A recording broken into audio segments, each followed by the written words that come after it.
All right, everybody, we'll get started in a minute here.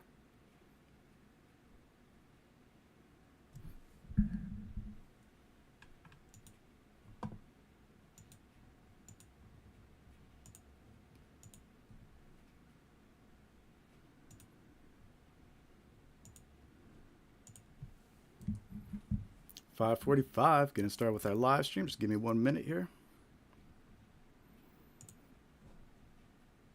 Just checking a few things on the live stream, making sure we're good.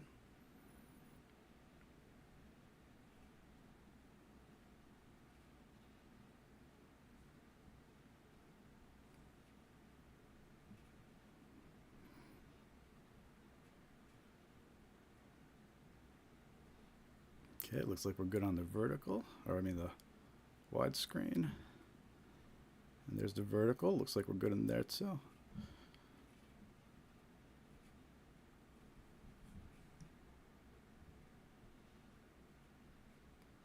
All right, we're gonna see how this goes.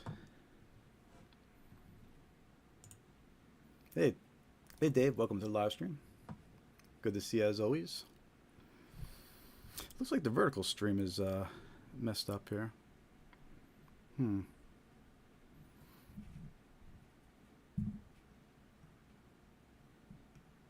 Another week with the vertical stream not working. I might just skip the vertical stream today then and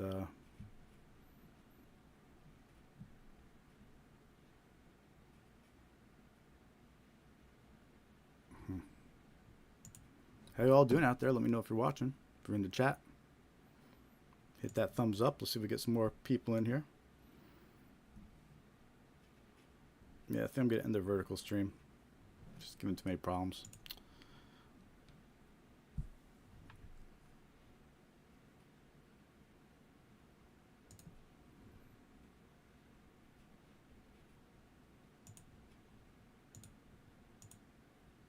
I'm gonna get started in 2 minutes here.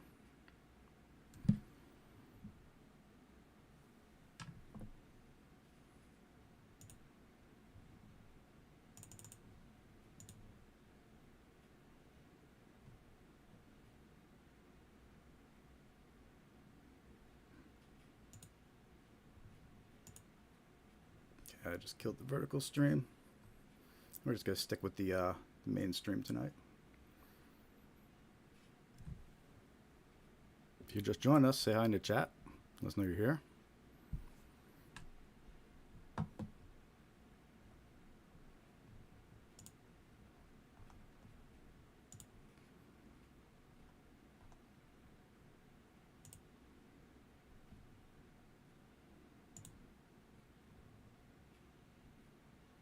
Getting started momentarily.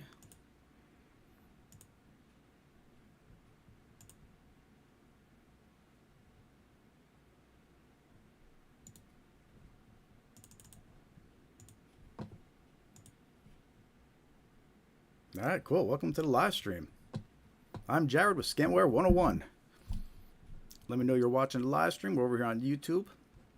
Hop on into the chat, say hi. Good to see you, Dave. It's your first time joining the live stream. We do this every week to help spread awareness of common scams.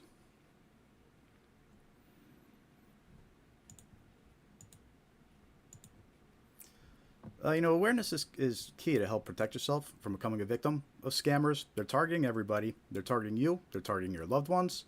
And it's important to be aware of some of the common tactics and common scams that are circulating so you can recognize them quickly before losing any money. Because by the time you lose money to these scammers, it's too late. It's very in the first place. Because again, once it's gone, it's gone.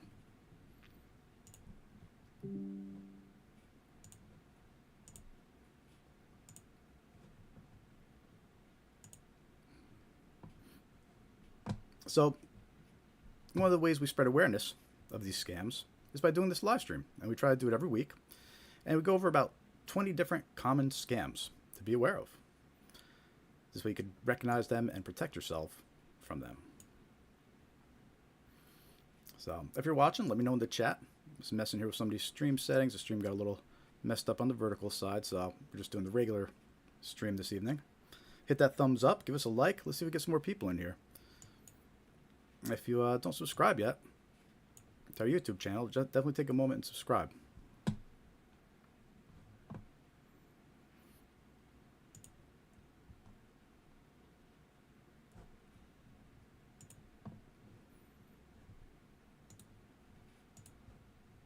All right, so we're going to get started with some headlines.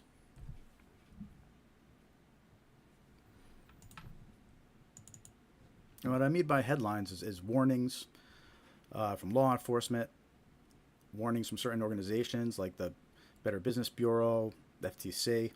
There's lots of scam warnings coming out. Future 1, very low volume. Thank you for letting me know. Let me see if I get that fixed up a little bit for you. It's a little better now. And Dave, let me know how it sounds to you as well. Let's turn it up a little bit.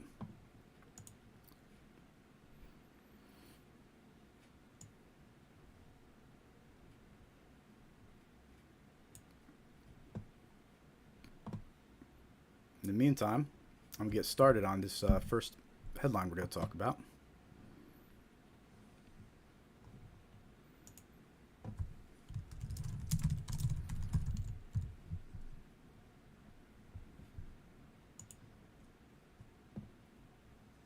So this first scam headline, we're starting to hear about this more and more. And it's a little scary here. But and also this scam, it gets a little graphic, so I'm going to change the wording around a little bit probably as I go through it, just for the sake of staying within YouTube guidelines. But a Philadelphia man received a phone call from his father, but it turned into a terrifying scam attempt. I believe we talked about this one last week a little bit. Dave, let me know if you remember from last week talking about it. But it's a scam you're not prepared for. You get a call on your cell phone from your loved one. But when you pick it up, it's someone else threatening to harm them. A Philadelphia man said he's sharing this story to warn others about this terrifying situation. Brian Weaver said at first it was nothing out of the ordinary. He was in his kitchen when he got a call from his dad. It's not uncommon for my dad to call me at any point, Weaver said. So I answered my phone and said, "Hey, what's up?" The first thing I hear is whimpering, like I thought my dad was crying. But it wasn't his dad on the phone. Instead, it was a man telling Weaver he had to help his dad or else. Basically, it's a fake hostage scam. This person's calling up saying he's going to harm his father. And then I said, "Who is this?" Weaver said. And he said, "It doesn't matter who I am. If you don't send me $3,000 in the next 2 minutes, I'm going to put a blank in your dad's head," meaning, off him. Scary stuff. So Weaver said he was shocked, but quickly thought the scenario might not be real. "I think I looked at my phone again to make sure it was my dad calling," which it was, Weaver said. So keep that in mind. The scammer actually spoofed his dad's phone number. Weaver said he asked to talk to his dad, but the man just kept demanding money. The call lasted 3 minutes, and then he hung up. A few minutes later, he was able to contact his dad and confirm the whole call was a hoax. "I've heard about certain scams like this in the past, not as aggressive as this," Weaver said. So that's pretty scary right there. It's almost like a fake ransom. They say they're going to harm a loved one if you don't make payment. And the article goes on to say, CBS News Philadelphia reported on this scam earlier this summer when a Montgomery County woman shared her experience. She thought her sister had been kidnapped and sent money by the peer-to-peer payment platform Cash App. But the transaction failed because the app flagged it as a scam. Cash App estimates its payment warnings feature has helped prevent more than $2 billion in scams since 2020. The company uses various technologies to spot possible fraud and then says warning to users prior to a transaction. So that's interesting. Still be suspicious when strangers request money through Cash App. But it's good to hear that Cash App is trying to do something to help prevent these scams. So be aware of that one. It's like the fake ransom scam where they call and they're threatening to harm you or a loved one. Scary stuff. Let me know if you're watching in the chat. I'm not really paying attention to viewer count. So the only way I know if you're here is if you put something in the chat, and I'll answer any questions too.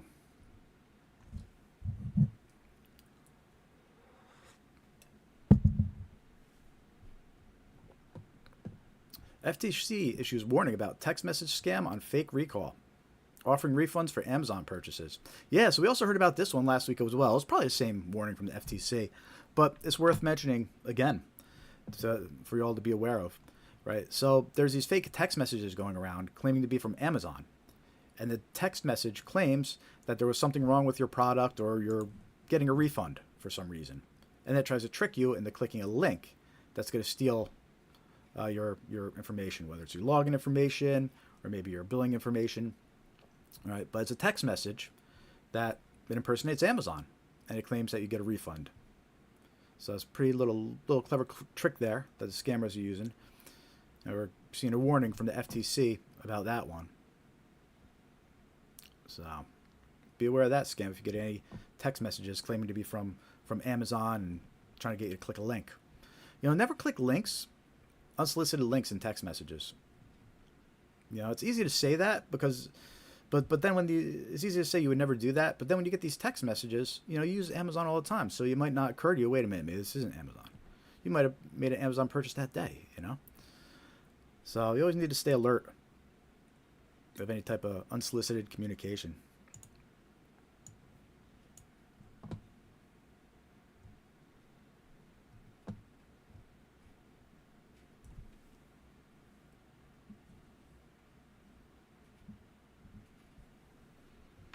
Let's take a look at our next headline here. Again, if you're just joining, hit that thumbs up. Let us know you're watching.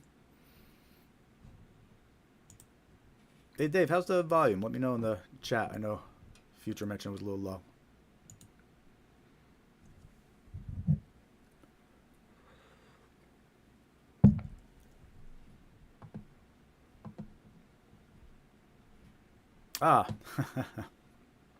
So I saw this warning issued this week, 3 days ago. And it's funny, Dave, you might remember if you were on the live stream last week. But when I was talking about the fake retail websites and how they offer popular products, try to trick people, like these great deals on hot items. And I mentioned last week, I was like, I bet you those Labubu toys, or whatever they're called, right? That's what I said. I said Labubu toys that everybody's starting to talk about. I bet you those are going to start showing up in a lot of scams on these fake retail websites because they're a hot item. So we need to start watching out for it as the holidays start approaching things. So that was my prediction last week. And then sure enough, 3 days ago, the BBB issues warning after getting complaints of websites selling fake Labubu toys. So the Better Business Bureau has issued a scam alert regarding counterfeit Labubu toys as scammers are targeting consumers eager to purchase the trending toy. Their scam tracker has received 71 reports so far from individuals who believe they were buying authentic Labubus, only to receive counterfeit products or nothing at all. Scammers have been creating fake websites and advertising on social media platforms to deceive shoppers. This company marketed on sites like TikTok, stating that they are a confirmed site and seller for Labubus. I placed an order for my daughter's birthday, thinking I found a legitimate seller. To my surprise, the site no longer exists. I only found this out after a month had passed without me receiving my purchased items, one consumer reported. Here's another one. I purchased 6 items that were advertised as 100% authentic Pop Mart Labubus. Shipping said it would take 7 to 14 business days. It took well over a month, and this time I was in constant communication with name redacted, asking for the status of my shipment and asking if this was a scam. They said it was in transit. It was not a scam. Items received are knockoff, counterfeit Labubu dolls, made to very poor quality, another consumer said. Yeah, so that just came in from the BBB. So there we go. Watch out for those fake Labubus. It's only going to get even more as the holidays approach. You're going to start seeing all sorts of scams, offering free ones, just pay for shipping, or offering amazing deals for Black Friday. It's coming, and I think Labubu is going to be one of the hot toys. So beware.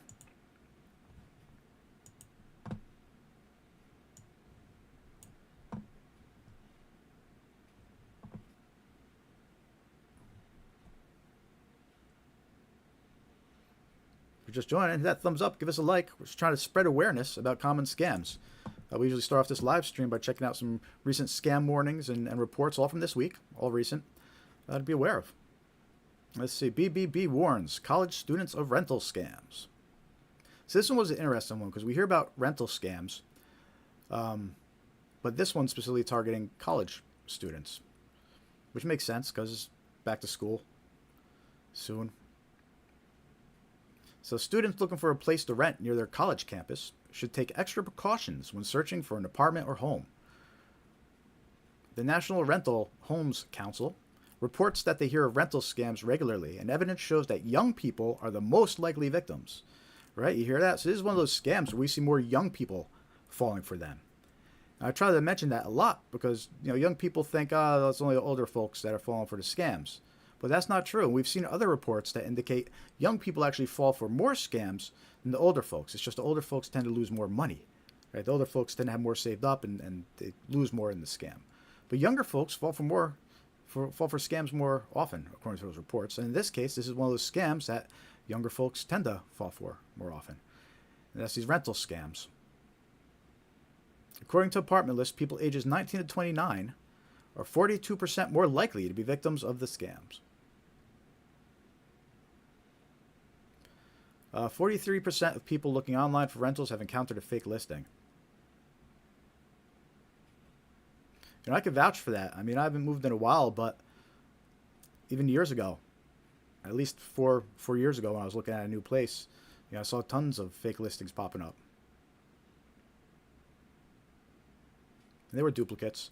The BBB said that in most common type of rental fraud, scammers copy the photo and description of a property and post it online with their contact information to try to get a deposit and first month's rent from the victim. Thankfully, 85% of people who encountered the scam did not fall for them, supposedly, or that they know of. Of the 5.2 million people who did lose money, well, there you go, 5.2 million people still did lose money. The median loss was $400, but 1 in 3 victims lost more than $1,000. All right, well, a lot of times we cover bigger loss scams here, and we'll definitely be talking about bigger loss scams, but still, to a college kid, $1,000 is a lot of money, right? So watch out for these scams. Warn your college kid or anybody you know is in college about these scams, especially if they're going back. According to the BBB, the top 3 cities for rental scams are Los Angeles, New York, and Chicago. And then it says San Francisco, Denver, Phoenix, and Seattle are areas where there have been an increase in rental scams reported. So a lot of city scams. This makes sense. I think cities tend to have higher rent, I think. Or at least the cities, I know New York has like the highest rent in the country, I think. So Los Angeles ain't cheap either. So scammer, they trick a victim into getting first month's, last month's rent. That's a nice chunk of change. You scam a victim out of like $6,000. Rent's $3,000 at one of these high rent areas. $6K easily. Boom. They give us some red flags to look out for, which is always good to know.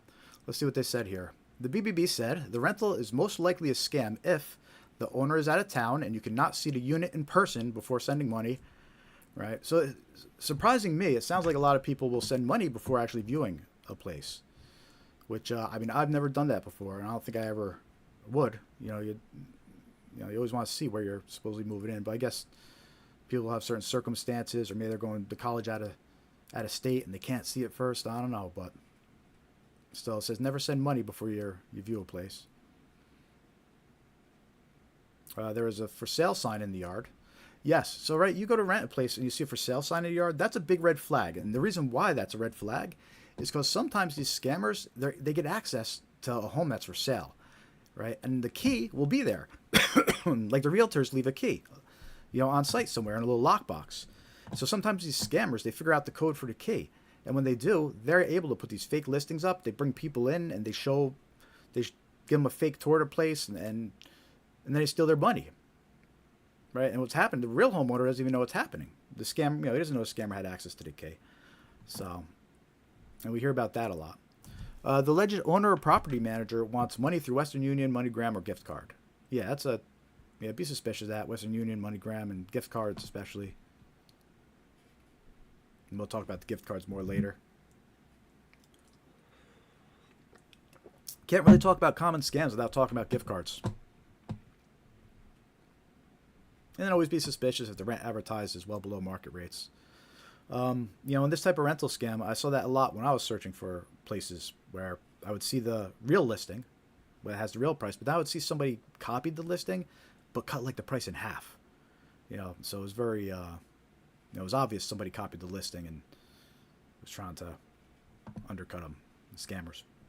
But anyway, watch out for those rental scams, especially college kids right now. They're going back to college. That's specifically what they were warning about in that warning. How you doing? If you're just joining, say hi in the chat. Let me know you're watching. Hit that thumbs up and give us a like. Try to spread awareness of some common scams. We do this live stream every week. I'm Jared with Scamaware 101. You can join the free mailing list on our website, scamaware101.com, and click Join Mailing List. It's free to join. We'll send you some more scam awareness tips and let you know when we're posting new content. You can also subscribe to our YouTube channel for some new videos. That's where we post our scam awareness videos. A lot of the scams we'll be talking about tonight, well, we did videos about quite a few of them. So afterwards, you can check out those videos, share them with a loved one. But scam awareness is critical if you want to avoid falling for scams and becoming a victim. So tonight we're actually going to go over 20 different types of scams. So we're just getting started by going over some recent headlines, warming up a little bit, but then we're going to get into the good stuff. We're going to go over red flags, 20 different types of scams to look out for. So stick around. We have a lot coming up. Now's a good time to share the live stream, get it out there, get some more of your friends in here that should know about these scams. But with that said, let's keep going with the headlines.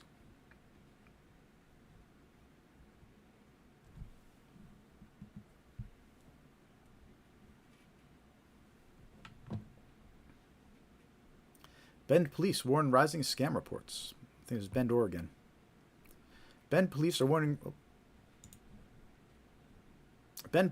residents to be on alert as reports of scams continue to rise, with victims losing more than 108,000, wow, in July alone. Whew, so last month, 108K in July was lost. Since the beginning of the year, at least 240 people have reported scams or fraud attempts with individual losses ranging from $25 to $32,000. According to Sheila Miller, spokesperson for Bend Police Department, scammers often contact victims by phone or email posing as banks or government agencies and pressure victims into urgent action. In one recent case, a scammer posing as a bank representative arranged transportation for a victim to visit two banks, withdrawing and depositing $12,000. Another victim lost $32,000 through a Bitcoin ATM. Right, and that's why I included this headline here, because that paragraph pointed out some important things to realize. It said a scammer posing as a bank rep, and we're going to talk about bank impersonation scams later in this live stream, but it said a scammer posing as a bank rep arranged transportation for a victim to visit two banks. So the scammer arranged transportation.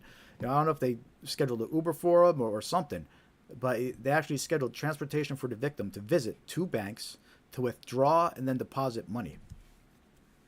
Right? And then another one says the victim lost $32K through Bitcoin ATM. So that one, the scammer's directed to go to a Bitcoin ATM and deposit cash there, which is always a red flag when you hear about Bitcoin ATMs. You need to be suspicious if somebody's telling you to deposit money into a Bitcoin ATM.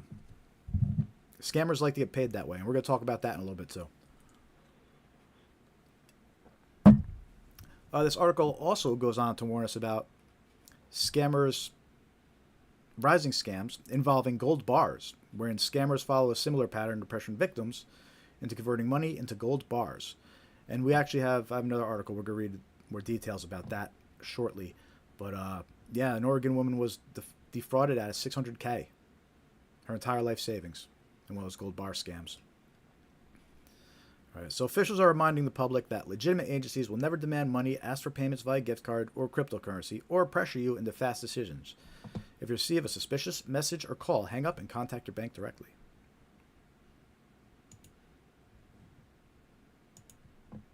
These scams are a growing problem. More and more people are being impacted by them, affected by them.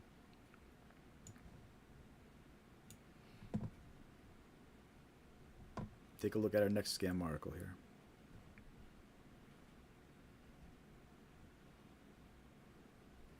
Cedar Park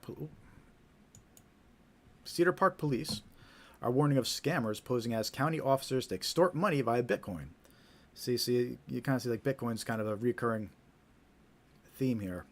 Let's see if this involves a Bitcoin ATM or not. Police said they have received reports of people getting calls from someone pretending to be from the county sheriff's office, claiming they missed jury duty and owe money. Okay, it's a jury duty scam. We talk about those in a little bit, jury duty and warrant scams. Scammers will then compel the caller to pay the debt through a QR code that sends money to a Bitcoin wallet. If a payment isn't made, they threaten to send officers to the location. Cedar Park police urge anyone who gets this call should hang up and report it. Police say that law enforcement will never call someone about a warrant, nor will they ever ask for a payment through Bitcoin or other cryptocurrencies, gift cards, Venmo, Zelle, PayPal, or other similar avenues. Yep, you gotta watch out for these jury duty scams, arrest warrant scams. And the thing about those, again, we're gonna talk about them later, but the thing about those is when these scammers call the victim, they will actually show the phone number of the sheriff's office or whoever's they're impersonating. Scammers are able to manipulate what the caller ID shows. That's important to be aware of. You can't trust what the caller ID says. You know, scammers, they use that. They manipulate it. It's called spoofing, and they show a different phone number. You know, they'll show the phone number of the bank they're impersonating. They'll show the phone number of law enforcement they're impersonating. That's definitely a key point to remember is you can't trust the caller ID as a way to verify who you're actually calling to. Let's take a look at this next scam headline here. And say hi in the chat. Let me know you're watching. Police warn residents about phone scam targeting city. On Monday, police received multiple reports from residents, particularly elderly citizens, about a scam caller impersonating law enforcement officials. This caller, reportedly speaking with a Middle Eastern accent, falsely claims that the person being called was involved in crimes such as fraud, drug use, or money laundering. The scammer then threatens foreclosure on the person's house unless a bond payment is issued immediately. To make the calls seem legitimate, the scam caller spoofs the police department's phone number. Right, so there you have it. We just mentioned how important it is to know you can't trust what the phone number is. The department emphasizes that it will never call to demand money, threaten legal action, or ask for payment information over the phone, especially if no one is incarcerated. Officials urge anyone who receives one of these calls not to provide any personal or financial information and hang up immediately. Yeah, and this one, it says it's targeting more elderly victims, or they're the ones that are falling for this one. So if you get some call out of blue saying you owe money, they're going to foreclose your house because of some kind of crime, don't trust it. It sounds wild, but people fall for it. It's important to be aware, and it's scary. People think like, well, is it worth losing my house if I'm wrong? You know, you're dealing with professionals. They know how to trick people and scare them. And let's see what this next article says here. FBI warning. Again, let me know in the chat that you're watching. I'm not really paying attention to the viewer count, so say hi in the chat. Let me know you're watching. Is this not going to let me view this now because I have the ad blocker on? Yeah, well, that's annoying. Let me view it before. All right. Well, anyway, this one warns about QR code scams, and we're going to talk a little bit about that later. QR code and brushing scams. We actually did a video about that one on our YouTube channel too. We did that one a while ago, back around the holidays, I think. So, if you want to learn a little bit more about QR code scams and brushing scams, you can check out that video on our YouTube channel as well. Scammers look to cash in on back-to-school shopping season. Yes, so let's be aware of these too, right? It is back to school, and we already mentioned a rental scam that's targeting college kids. Well, here's a back-to-school scam that's kind of targeting anyone looking to purchase supplies and things like that for back to school. So let's see, back-to-school shopping season is in full swing, and so are scammers looking to take your money. These days, many people go online to find the best deals on everything from school supplies to uniforms, shoes, and clothing. Cybercriminals know that because they've done their homework. They've created fake sites offering deep discounts on the things you need most. These sites typically offer super low prices with free shipping and fast delivery. It'll appear like you got a great deal until your order fails to arrive. By then, the site is gone and so are the scammers with your money. Excuse me. And you heard that on a couple of these other headlines, like the fake Labubu sites we were just talking about. To avoid these types of scams, only shop with online retailers you know and trust. If you're tempted to try a new site, check reviews and complaints before placing an order. If a deal seems too good to be true, it probably is.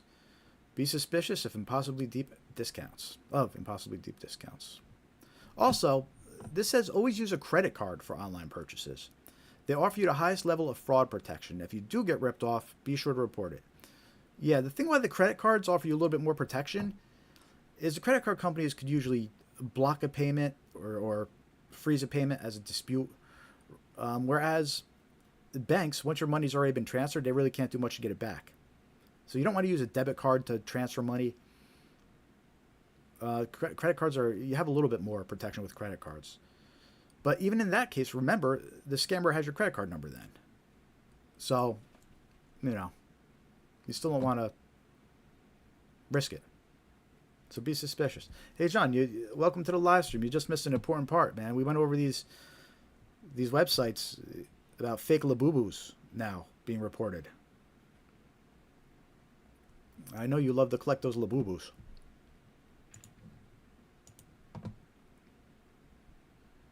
There's a warning from, I think it was the FBI or something. Where was it?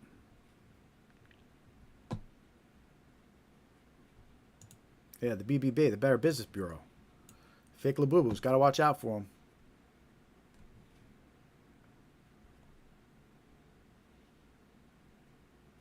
I should probably do a video about these fake Labubus, actually.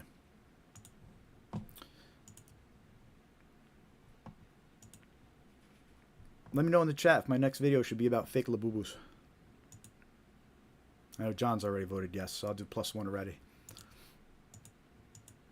All right, so anyway, watch out for those scammers trying to cash back with, or cash in on fake back-to-school products and supplies. That's for all ages, right? For kids going back to school, parents might be searching online for backpacks and lunch boxes or whatever they bring to school. They're lunching these days. Showing my age. Nah, I don't even think I had lunch boxes at school. But anyway, next headline. Limestone Financial Credit Union issues alert of widespread text scam.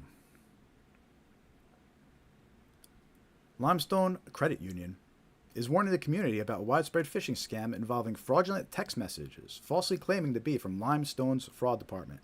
And this scam really applies to all banking and credit unions, banks and credit unions.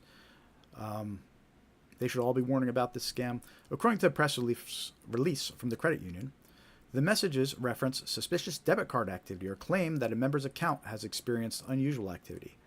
Recipients are prompted to respond to confirm whether a transaction is authorized. Once a response is logged, the scammer will call to verify account details, often asking for debit card numbers, PIN numbers, or online banking credentials. Yeah, this is a bank impersonation scam. We actually talk about this one a little later in a live stream, and we have some examples of the fake text message that they send.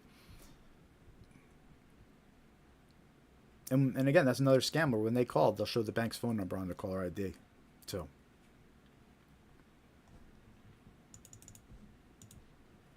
Importantly, many individuals receiving these messages are not even members of the Limestone Financial Credit Union, which suggests the scam is part of a broader phishing campaign using the credit union's name. That's what these scammers do. They start with the most popular ones first, and it's a numbers game to them. This is a classic example of a phishing scam where fraudsters cast a wide net, hoping to trick recipients into handing over sensitive information, said Jennifer C. Watson of Limestone FCU. We want to be absolutely clear, Limestone will never contact you via text asking for personal banking credentials. And that goes for any bank. These bank impersonation scams are a real problem. They're very convincing. The scammers know what they're doing. Let's see what they suggest here. What you should know. Limestone, replace that with any bank, will never ask for your debit card number, PIN number, or online banking information via text message. These messages are not legitimate and are not sent by your bank. Do not click on any links or provide personal information. Even if you are not a member, you may still receive these messages. Scammers often use or purchase phone number lists. Right, so do not engage with these scammers. Don't click on any links. Be suspicious of any communication that claims to be your bank. Again, we're going to talk about these bank impersonation scams in a little bit. To just join and say hi in the chat, hit that thumbs up, give us a like, let us know you're watching. We do this live stream every week, spread awareness of common scams. We're trying to put something good out there. And you could help by clicking like, clicking subscribe. And follow us on Facebook. And don't forget to join our free mailing list on scamaware101.com. Go there, hit join mailing list. It's free. We'll send you scam awareness tips, useful info. You can also donate too. We got the super thanks enabled. You can hit that thanks button. If you want to send a couple bucks, we'll take it. We also have the QR code that you can scan. It'll take you right to our donate site on the screen, or you go to scamaware101.com/donate. We get the most from scamaware101.com/donate, but if you give us a super thanks, we'll take it too. So YouTube takes a big chunk of that. Let's take a look at our next headline here. And again, let me know if you've been targeted by any of these scams. You know, these are extremely common scams. Lots of people reporting them. So let's see our next headline here. New York State Police warn of rise in computer and phone scams. The New York State Police are warning the public as complaints from victims of phone and computer scams are on the rise. They say many of these complaints are coming from Otsego County, but forget that. Many of these complaints come from everywhere. They're on the rise everywhere, people. That's why awareness is key. According to state police, several victims have lost thousands of dollars, and some have even lost their life savings. And that's a common theme that we hear. Too many people losing their life savings. And that's really why we started Scamaware 101. I was just tired of hearing about so many people losing their life savings. And a lot of time it's to scams that are common and well known with red flags. It's just they weren't aware of the red flags. Same scams have been getting used for years and years. And the scammers are winning. So that's what we started, to spread awareness of these scams. Well, let's see what else they're saying about these phone and computer scams. A victim recently reported that they got a pop-up alert on their computer monitor and it appeared to be from Apple. The pop-up message appeared with a phone number to dial for help. It's a fake pop-up. It's a tech support scam. And we discuss those later in our live stream too. We'll show you a bunch of examples of those fake virus alerts and fake pop-ups. When the victim called in, the scammer on the other end told the victim that their account was linked to illegal activity, that the victim's identity was compromised, and that their personal information was on the dark web. The victim was then told to contact another number, which was allegedly the U.S. Department of Treasury's Anti-Fraud Division. The scammers even sent a courier to the victim's house to pick up payment to allegedly fix the problem. Right? So scammers are sending couriers to victims' houses. Sometimes these couriers are in on the scam. Other times they're being scammed. They think they just got a job to be a courier. But they're actually sending couriers to victims' house to pick up money. And not just money, but also gold bars, which we're going to talk about in a little bit, because we're seeing more of that too. New York State Police said a real tech company will never ask you to call a phone number. They are reminding the public to not share their personal information. What they mean by that is a real virus alert won't have a phone number to call. And again, stay tuned to the live stream. We have a lot of good stuff coming up, but we're going to show you those fake virus alerts and examples of them to help you identify them. We're just going through some of the common headlines. We do this live stream every week. We go for like 3 or 4 hours, usually closer to 4 hours, and we usually get kicked off here with going over some of these scam warnings and scam headlines to help us identify what to be aware of, any new scam trends popping up. So give us a thumbs up, click that like button, and subscribe. You know, it really helps spread awareness of what we're doing here.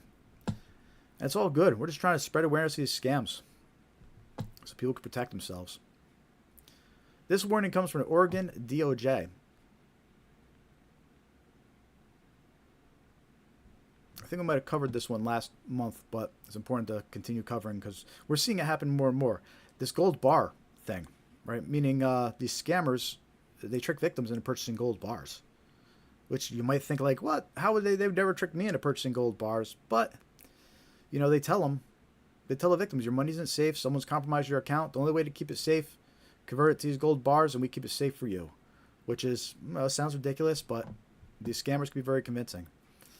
So let's see what this warning says. Sophisticated gold bar scam continue to climb in the Pacific Northwest. In the latest case, an Oregon woman was defrauded out of tens of thousands of dollars after scammers convinced her that her bank accounts were compromised and her money would only be safe if converted into gold. This comes just weeks after another victim lost $600K. That's $600,000. Man, people don't make that much money in years. It takes years to save up that kind of money. In a nearly identical scheme in Eastern Oregon, while another person in the same county lost $60K, another involving silver bars. So it's not just gold, it's silver as well, it sounds like. Just 2 of the countless cases under investigation across the country. So that's a big red flag. If you're talking to somebody, they're impersonating your bank or the government, any government agency, and they're telling you to convert funds into gold and silver, big red flag. In almost all these cases, the scammers impersonate financial institutions or government agencies, creating a sense of urgency and fear. Victims were told their money was at risk of being frozen or stolen, and that purchasing gold was the only way to protect their savings. Once the gold was handed over to a so-called courier for safekeeping, the scammers vanished. Right? So there's the courier again. Scammers are actually using couriers to go and pick up the gold and the silver. It's wild, right? These scammers are cruel, calculated, and financially devastating, said Attorney General Dan Rayfield. If someone tells you to buy gold to keep your money safe, it's a scam, full stop. No government agency, no bank, no tech support line will ever ask you to liquidate your assets into gold or cash and hand it over to a stranger. Hang up and report it to law enforcement. Yeah, that's good advice there. And they actually, and this is a great article because they break it down a little bit how the gold bar scam works. Unfortunately, they don't say how they're told to purchase the gold and the silver. I mean, it'd be nice to have more information about that because it would give us more red flags too. You know, like where are they telling them to go to purchase this gold and silver at? But how the gold bar scam works. Federal and state law enforcement agencies have documented a clear pattern in these schemes. And it's not just the gold bar scheme. What we're about to talk about is you could replace the part at the end where it says, purchase gold bars. You could replace that with purchase gift cards or purchase cryptocurrency, deposit in a Bitcoin ATM. The payment methods are always the big red flag. And it's kind of like your last chance to stop the scam too. But this says initial contact. Scammers reach out by phone, email, or text, often posing as a government agency, financial institution, or a tech company. False emergency. They claim your financial accounts are compromised, frozen, or under investigation. Asset conversion. You are told to withdraw your money and convert it to gold or other valuables for protection. And the word protection is in quotes. Courier collection. A courier arrives to pick up the gold, promising it will be stored safely. Disappearance. Once the gold is handed over, it and the scammers are gone. Right? You're not going to be able to get that money back. Again, no legitimate government agency or bank will ever ask you to buy gold or convert assets to protect them. They'll never send a courier to your home to collect valuables. And they'll never pressure you to make urgent financial decisions on the spot. So there you go. It's another red flag. Watch out for anybody telling you to convert to gold, silver, and convert your assets.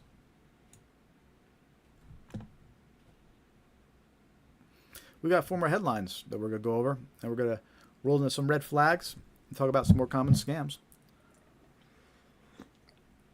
Let me know if you're watching. Say hi in the chat.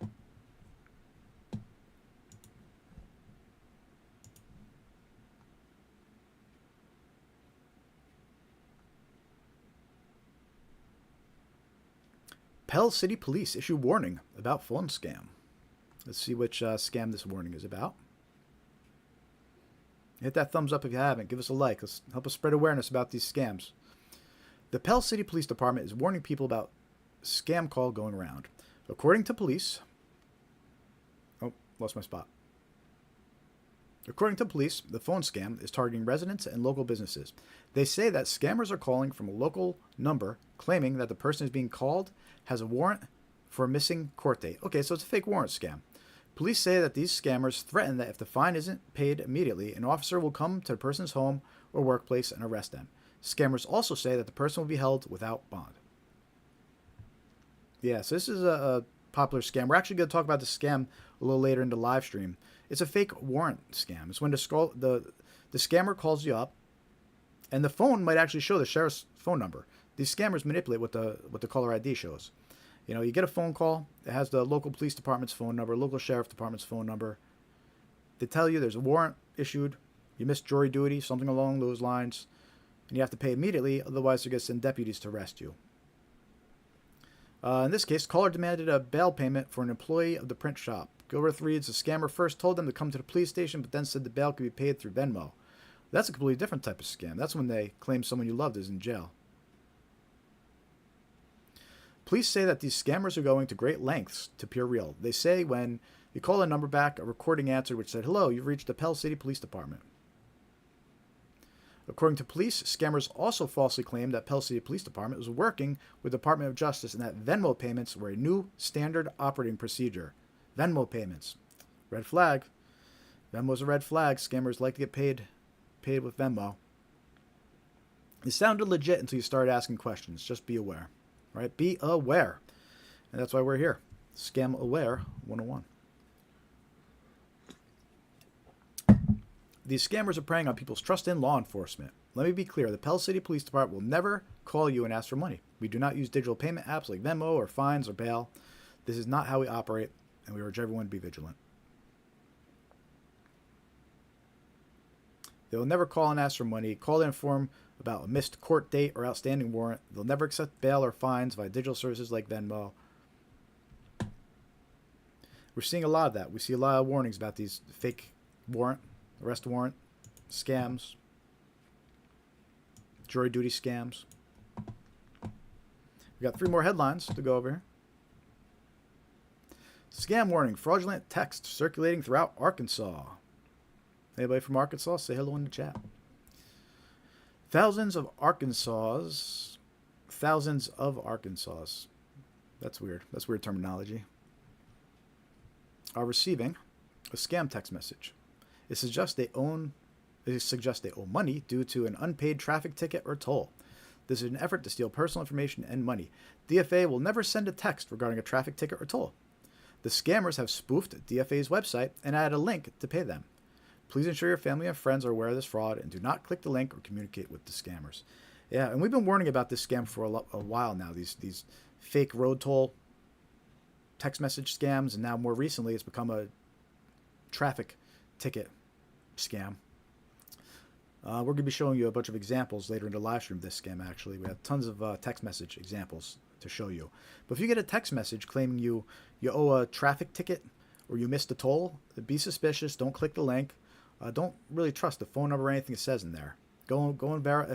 If you think it's real, which 99% of the time is not going to be real, but if you're concerned, go directly to the organization's website. And again, don't trust what the link says. Don't trust what the phone number says. Don't click on any links. But verify directly in the official app. But more importantly, be aware that these text messages claiming you owe a traffic ticket, claiming you missed a toll, it's a scam. Don't trust it. They're circulating in every state. Extremely common right now. And we're going to be talking about them more in a little bit.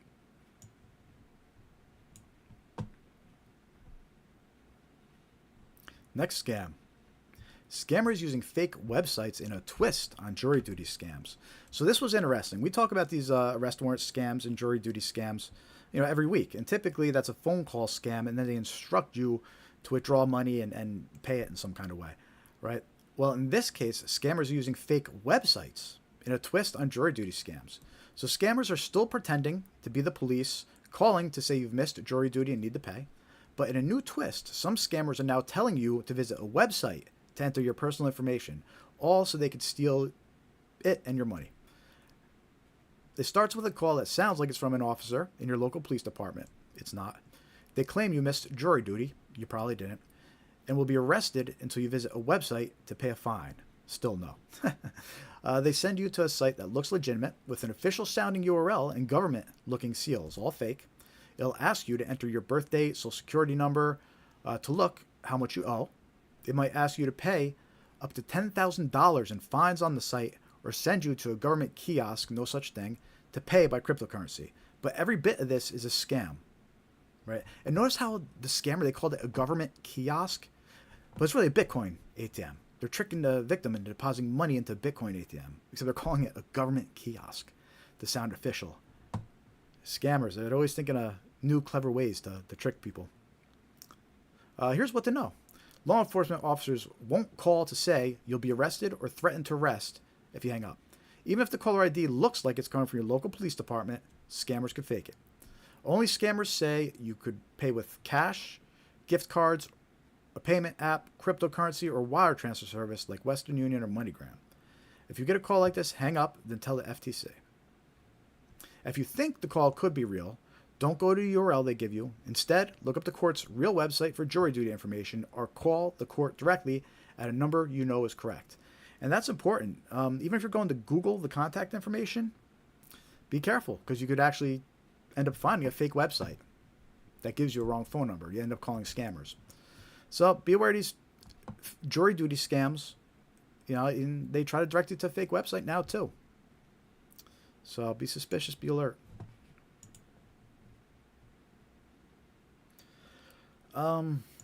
This last headline here, I don't even know if I wanted to share it, but I'm going to anyway. WhatsApp adds new warning about potential group chat messaging scams. The company has banned millions of accounts linked to scam centers so far this year. Here's what I'm going to say about that. You still can't trust WhatsApp. It's still a huge red flag if a stranger's trying to direct you to keep talking on WhatsApp. We know that scammers use it all the time. We know it's one of their preferred methods of communication. All right. So WhatsApp says they shared a new update about how it prevents scams, as well as unveiling a new feature aimed at protecting users from possible swindles. People will now receive alerts when they are added to a new WhatsApp group by someone not in their contacts. Unfortunately, I feel like that's worthless. People already know they're joining a group chat of strangers. You know, victims already know that they're joining a group chat with people they might not know, with people that aren't in their contacts. You know, it's all part of the scam. They think that, oh, this is great, I'm being invited to this investment group on WhatsApp, for example. Right? So warning them that they're joining a group and telling them that there's nobody there that's in their contacts is kind of worthless, if you ask me. The safety overview will include key details about the group chat, such as the number of members, whether any other members are your contacts, and a chat's start date. I mean, maybe a start date could be a little helpful, but still. It also offers some common sense reminders of how to avoid scams. Users can exit the group from that alert without ever looking at the chat if they choose, or could look at the chat to double check whether it's a group they wish to participate in. It's a worthless update. I wouldn't even give WhatsApp a pat on the back for this. It means nothing.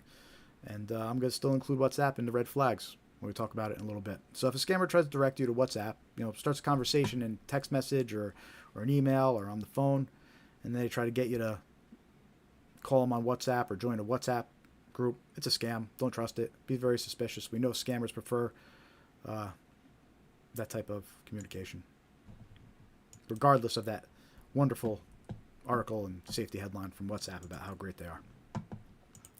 Be suspicious. Don't trust them. And that's it for all the headlines. We have a lot more of this live stream, though. We didn't even get to the good stuff yet. We're just getting warmed up. Let me know if you're just joining. Hit that like button. Hit that thumbs up. Let me know in the chat that you're watching. I'm not really paying attention to the viewer count here, so I don't know how many people are watching. But say hi. Let me know you're there. Let me know how you found us.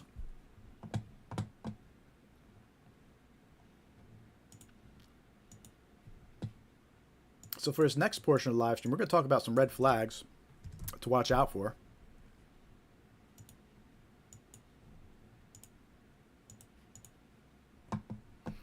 And when you hear these victims' stories, there's always a common thread.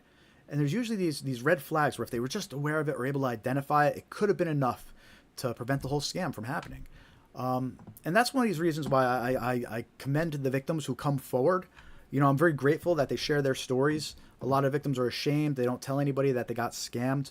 But I really do thank the victims for coming forward, sharing their stories, because when you learn from the victims' stories and you learn how the scammers operated and what they told the victim, you can identify these red flags that we're going to go over right now, or at least 5 of these red flags that indicate you're talking to a scammer. So, again, with these red flags, make sure you're aware of them. Make sure your loved ones are aware of them. We actually have a video that also discusses these 5 red flags. So afterwards, we want to share it with a loved one. It's on our YouTube channel. You know, make sure to subscribe to our YouTube channel. Check out our videos here. But identifying these red flags is key to protecting yourself. Because again, if you recognize a scam after you send money, it's very unlikely you're going to ever get that money back. Which is why awareness is so important, and to help you identify these scams before you send any money. Right? So red flag number 1, just like I talked in the last headline about WhatsApp, red flag number 1, that you're talking to a scammer, they direct you to a third-party chat app like Telegram or WhatsApp to continue the conversation. right? Scammers love using third-party chat apps to continue the conversation. It's easier for them to communicate with victims in other countries, and it also offers more anonymity for the scammer to hide behind. And some scams where it's part of the playbook to direct you to a third-party chat app, right? We see this in romance scams. The scammers set up fake dating profiles to lure in new victims. Then any matches they get, after starting a conversation, they'll direct the victim to keep talking on WhatsApp. And that's a red flag. They're trying to direct you to WhatsApp. Wrong number scams. We're going to talk about wrong number scams in a little bit. But the scammer sends a text message to reach a new victim, and then eventually, once they have a conversation going, directs the victim to talk on WhatsApp. Right? That's part of the scam. And then investment scams. The scammer directs the victim to a Telegram or WhatsApp group to pump up an investment or appear more legit. Right? They join a group. There's all these other supposed interested parties in the group. It makes it look like there's this fake interest behind an investment. So be skeptical of these strangers. You just start talking to them. They're trying to direct you to Telegram or WhatsApp to continue the conversation. It's very common in scams, and we know scammers like to hide behind third-party chat apps like WhatsApp. No matter how many alerts or warnings WhatsApp adds. Red flag number 2. They are dealing with a scammer. And this is a big one. They request payment in gift cards, prepaid cards, cryptocurrency, or depositing cash at a Bitcoin ATM. Right? And now we already discussed a whole bunch of other payments that they might request too. But for the sake of this red flag, gift cards, Bitcoin ATMs, right? Very important to be aware of. Big red flags when those get mentioned. Scammers love being paid in these unusual forms of payment because it's easier to move and transfer the funds quickly. Also, it's harder for victims to recover the money after it's sent, if at all, right? So it's very common for scammers to request gift cards. One of the big gift cards is Apple gift cards, for example. And we'll talk more about those in a live stream. But some scams where that's part of the playbook. Requesting gift cards, depositing cash at a Bitcoin ATM, IRS and Social Security scams. Scammers impersonate government agencies, and they'll ask for payment in gift cards or cryptocurrency. Big red flag, government agencies do not accept cryptocurrency or Bitcoin as payment, or gift cards. Romance scams. Scammers often request gift cards and cryptocurrency from their emotionally attached victim. The victim thinks they're just sending gift cards to a loved one, someone they're in a fake relationship with. They don't realize it. But they send these gift cards to them. The reason they're actually requesting gift cards is they know they'll never be able to retrieve them. Same thing with cryptocurrency. They'll have the victim deposit money into an account they say is a shared account for each other, right? But what the victim doesn't realize is once that cryptocurrency is deposited, they're never going to be able to get it back. They don't have access to that account. It's all a scam. And there's the bank impersonation scams. It's when the victim withdraws cash from the bank, right? And often the scammer tells them your money's not safe, someone stole your identity. They trick the victim into withdrawing the cash. And then they tell the victim, purchase gift cards, deposit it at a Bitcoin ATM. Right? There's big red flags if they're telling you to purchase gift cards or use a Bitcoin ATM. And in fact, just like in the last headline we talked about, they didn't call it Bitcoin ATM. They called it government kiosk. Like, all right, now we've withdrawn your money. You could go to the government kiosk. All right? It's a scam. How we doing out there? Hit that thumbs up. Let me know you're watching. It's a little quiet out there today.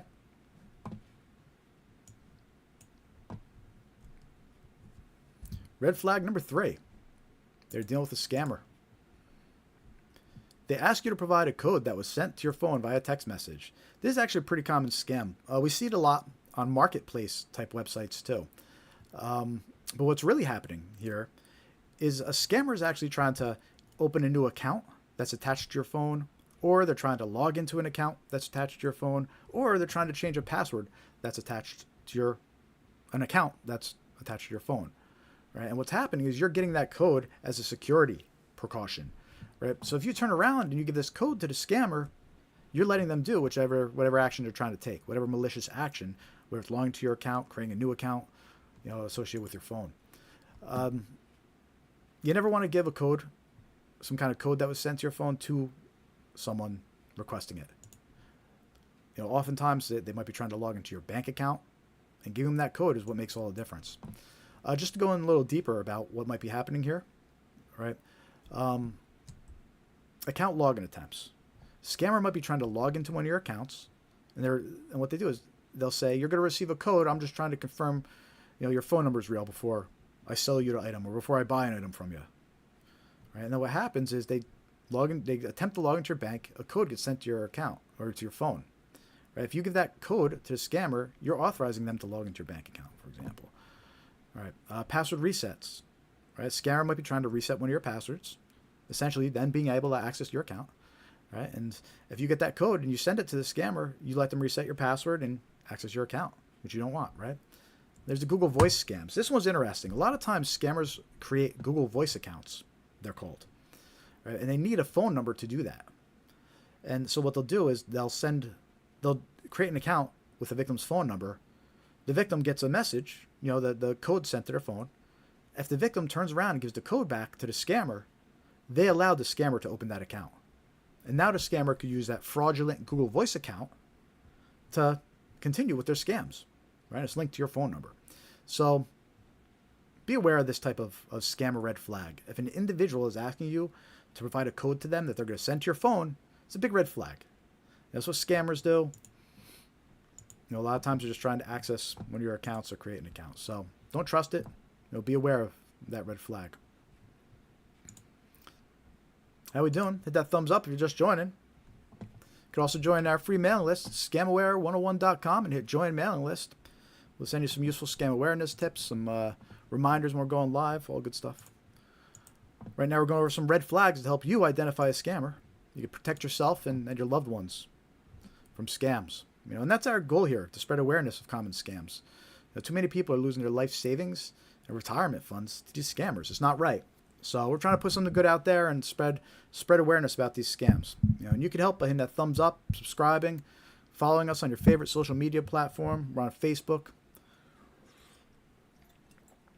Threads, Twitter, Blue Sky X, of course here on YouTube. So help us out by giving us a like, a thumbs up, saying hi in the chat. Let us know you're watching. We want to hear your stories. So red flag number 4, you're dealing with a scammer. They ask to connect to your PC to assist or investigate an issue. And we're seeing this more and more recently. Scammers asking to access a victim's PC. A lot of times they'll impersonate the bank and ask for access, or they'll impersonate tech support and ask for access to the victim's PC. But this is a scam. Scammers want to get onto a victim's PC because it's a gold mine to them, right? They could steal victims' logins and passwords. They could steal or encrypt victims' personal files, including their documents and pictures. They could attempt to access online banking websites and other financial information. Right? It's a gold mine to these scammers, giving them access to your PC. If they mention something like AnyDesk, it's a scam. If you're talking to somebody on the phone and they're like, go to this website, anydesk.com, that's a big red flag that you're dealing with a scammer, because that's the software they'll use to connect to your computer. Some examples where these scams, that's part of the playbook. And we're going to talk about all these more as the live stream proceeds. But the fake virus alerts and the tech support scams. So when the scammer, they impersonate tech support to assist with a fake virus to gain access to your PC. Then we have the fake order scams. And we're going to show you some more examples of these. But it's when they impersonate customer support to assist with an issue. And they say, let us access your PC and take a look at your accounts. But it's a scam. They're just trying to get onto your PC or your device. There's a fake fraudulent activity. It's when they impersonate a bank or an agency investigating fraud, and they'll say, hey, let me connect your device and we'll look at some of your accounts for suspicious activity. Right? But it's a scam. So it's a big red flag when someone's trying to access your PC. Only let trusted individuals, people you know, access your PC. You should have that go-to person that you use for tech support. Right? Maybe it's the local computer shop, or the tech support for the company you work with, or that family member that's good with computers. If not, I'll send you over to John's way. He'll help you. Just ask for any tech support you need. If you're watching right now, you need tech support, just ask John in the chat. He'll be happy to help you. So don't let just anybody onto your PC or device. It's a big red flag.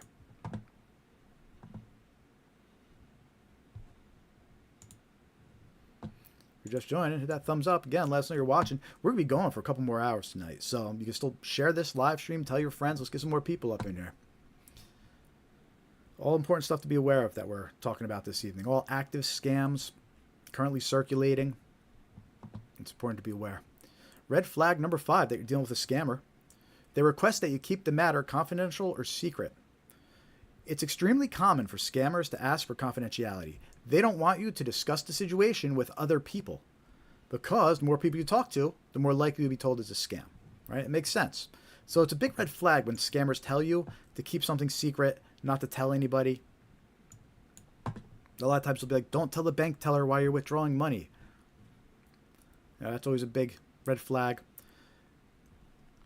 Some of the scams where that's part of the playbook. Almost all of them, but just to give you some examples. And we're going to be going over some more of these examples in a little bit. But grandparent scams. So when they say a relative, like a son, daughter, granddaughter, has been arrested and needs money for release, they claim the relative is embarrassed and asked not to tell anybody about the arrest. Right? So that's actually the request for secrecy there. That's a red flag. The scammer's just trying to trick the victim into not mentioning this to anybody. Investment scams. They'll tell you they have an inside tip not to share it with anybody. Or a price is just for you. Don't tell anybody. All right, but that's part of the scam. What they're really doing is they're just trying to keep you quiet until they get your money. Inheritance scams. So I'm going to show you an example later on in the live stream of an actual letter. But they'll mail letters impersonating law offices regarding an inheritance. And emails too. And the letter will often request confidentiality. All right. And again, I'll show you an example a little later in the live stream when we cover that one. And there's a fake fraudulent activity. That's when they impersonate an agency investigating fraud, and they'll request confidentiality. And a lot of times what they'll do is they'll say, this is an active investigation, so you can't tell the bank teller, or you can't mention it to the bank or tell anybody about the investigation, because you might ruin the investigation or put it at risk. Right? And scary, who wants to ruin an investigation, right? But it's a scam. It's just a trick they're trying to use to keep you quiet. So that's red flag number 5. They request that you keep the matter confidential or secret. And there's more red flags, but those were the top 5. And also, again, we have that video on our YouTube channel, that the slides we just went over and the examples we gave. You can share that video with a loved one. They're all in that video we did about the 5 red flags you're dealing with a scammer. So make sure to check out our YouTube channel. And just to summarize those 5 red flags, if you joined us a little late, the red flag number 1 was they try to direct you to a third-party chat app like Telegram or WhatsApp to continue the conversation. Red flag 2, they request payment in gift cards, prepaid cards, cryptocurrency, depositing cash at a Bitcoin ATM. Big red flag. Red flag number 3, they send a code to your phone and want you to give it back to them. Don't trust it. It's a scam. They're probably trying to create an account linked to your phone, or access an account linked to your phone. Don't provide a code that someone says they're going to send to your phone. Red flag number 4, they ask to connect your PC to assist or investigate an issue. Very common. Only let trusted people onto your PC. All right. Very common for tech support scams. And again, we're going to show you examples of these fake virus alerts to try to trick you into calling a fake tech support number. We have those coming up in this live stream, so keep sticking around and hit that thumbs up button. Say hi in the chat. And red flag number 5, they request that you keep the matter confidential or secret. We see it all the time. The scammers do not want you talking to anybody about the situation. They know that the more people you talk to, the more likely you'll be told it's a scam. So it's a big red flag, and we have about 20 different types of scams that we're going to cover this evening and tonight. And you'll see all these red flags popping up in the examples that we show you and share. So hit that thumbs up if you haven't yet. Say hi in the chat. We want to hear your experiences.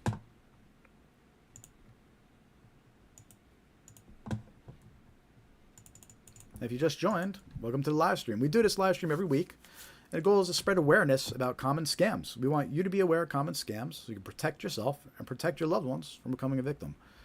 You can join our free mailing list. It's on scamaware101.com. You get a join mailing list.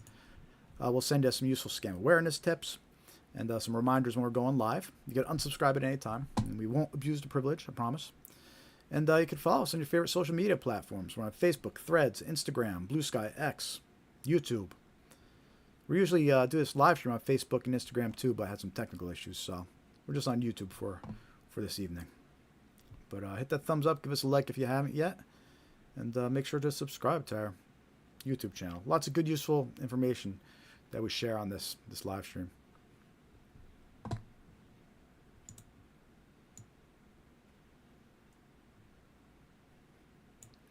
We're right on schedule here.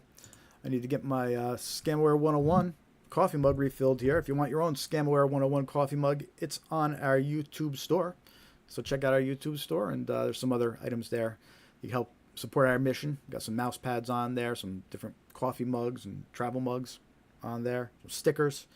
And you can help support our mission here about spreading awareness and get some cool little pieces of merchandise to keep on your desk or a friend's desk to remind yourself or them not to fall for scams.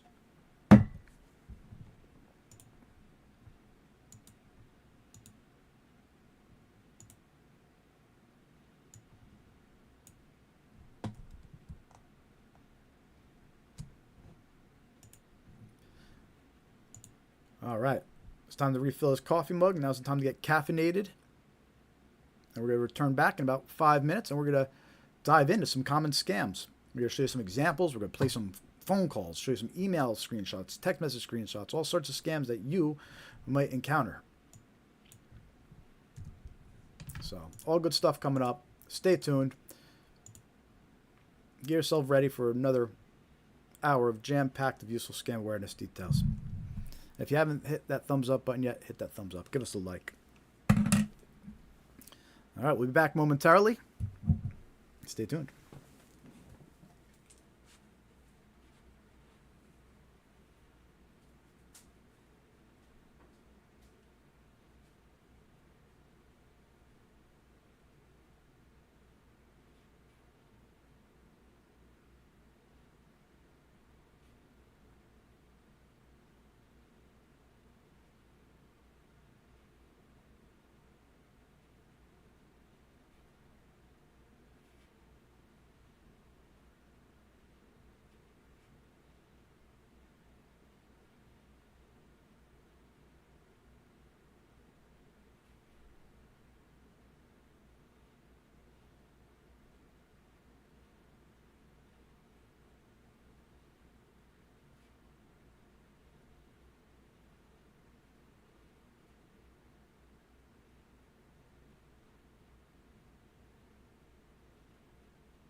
All right, everybody.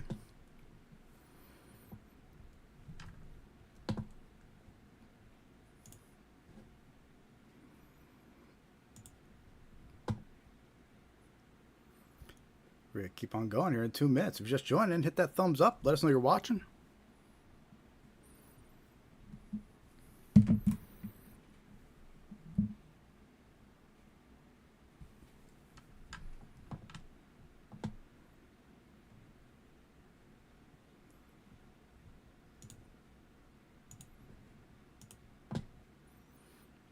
All right, this has got the best part of the live stream coming up right now.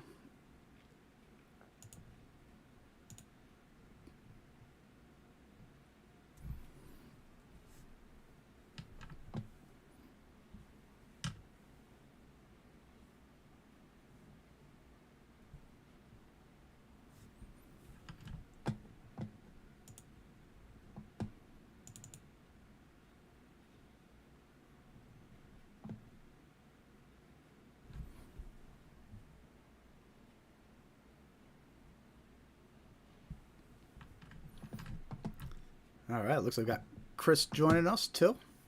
I don't know if you're in the chat, Chris, but say hello if you are. Otherwise, good to see you.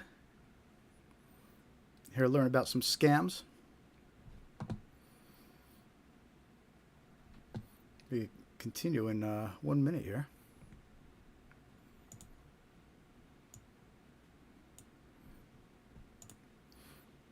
All right, let's keep going. If you're just joining, welcome to the Scam Aware 101 live stream.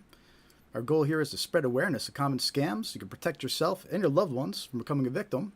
And one of the ways we do that is by having a live stream every week. And on this live stream, we'll cover some common scam headlines, recent scam warnings to get an idea of what scams are becoming more common. And we'll also cover 20 different types of scams. So we just wrapped up going over the headlines. We're entering our second hour here, and we usually go for maybe close to 4 hours. So plenty of good stuff coming up. And right now we're just going to go into some common scams. We're going to start showing you some examples of these common scams. And you can help out by clicking like and spreading awareness of these scams as well. So hit that like button, hit subscribe. You can follow us on your favorite social media, Facebook, Threads, Instagram, X, Blue Sky. Of course, here on YouTube. So make sure to hit that thumbs up button. And don't forget to join our free mailing list on scamaware101.com. And you hit join mailing list. We'll send you some useful scam awareness tips as well. And reminders when we're going live. Now, with that said, let's continue with some common scams to be aware of. And we're going to start with grandparent scams. This is when scammers impersonate a distressed relative claiming to have been arrested and needing financial help. Victims, usually seniors, act quickly to assist their loved ones. The scammers will often impersonate law enforcement, court personnel, and lawyers to extract even more money from the victim. Right? And this is that type of scam that should anger everybody because they're targeting your loved ones or they're using your loved ones as bait. And what I mean by that is they're targeting your parents. They're targeting your grandparents. All right, so you should be angry about that. Or if you're the grandparent and the parent, they're using your children to try and trick you. You know, they're trying to say that your loved one has been in an accident and is in jail. All right. And you might be thinking to yourself, well, I would never fall for a scam like that. Someone impersonating your daughter, your granddaughter. You think you'd be able to tell. But we have an example to share with you. And maybe it'll kind of clear up the confusion about how so many people fall for these type of scams that when they're impersonating a loved one. All right. So this first video we're going to show you is actually from the webcam of a scammer from the Dominican Republic, right? And a scam baiter actually hacked into this guy's webcam and recorded him performing a grandparent scam. And it's a fascinating video. It gives you a peek into how these grandparent scams work and probably why so many people fall for them. So I'm going to play that video in a minute, but just kind of to summarize before we get into it here. What we're about to watch is he's known as as an opener. What I mean by that is he's the one that reaches out to the potential victims and he opens the scam. And in this case, he's the one that impersonates the loved one.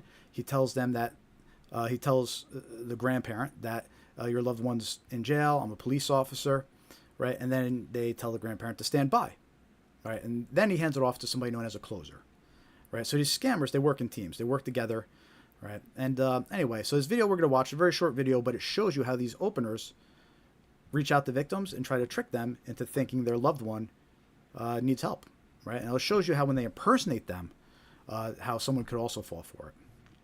So let's take a listen. Let me know in the chat how the volume is.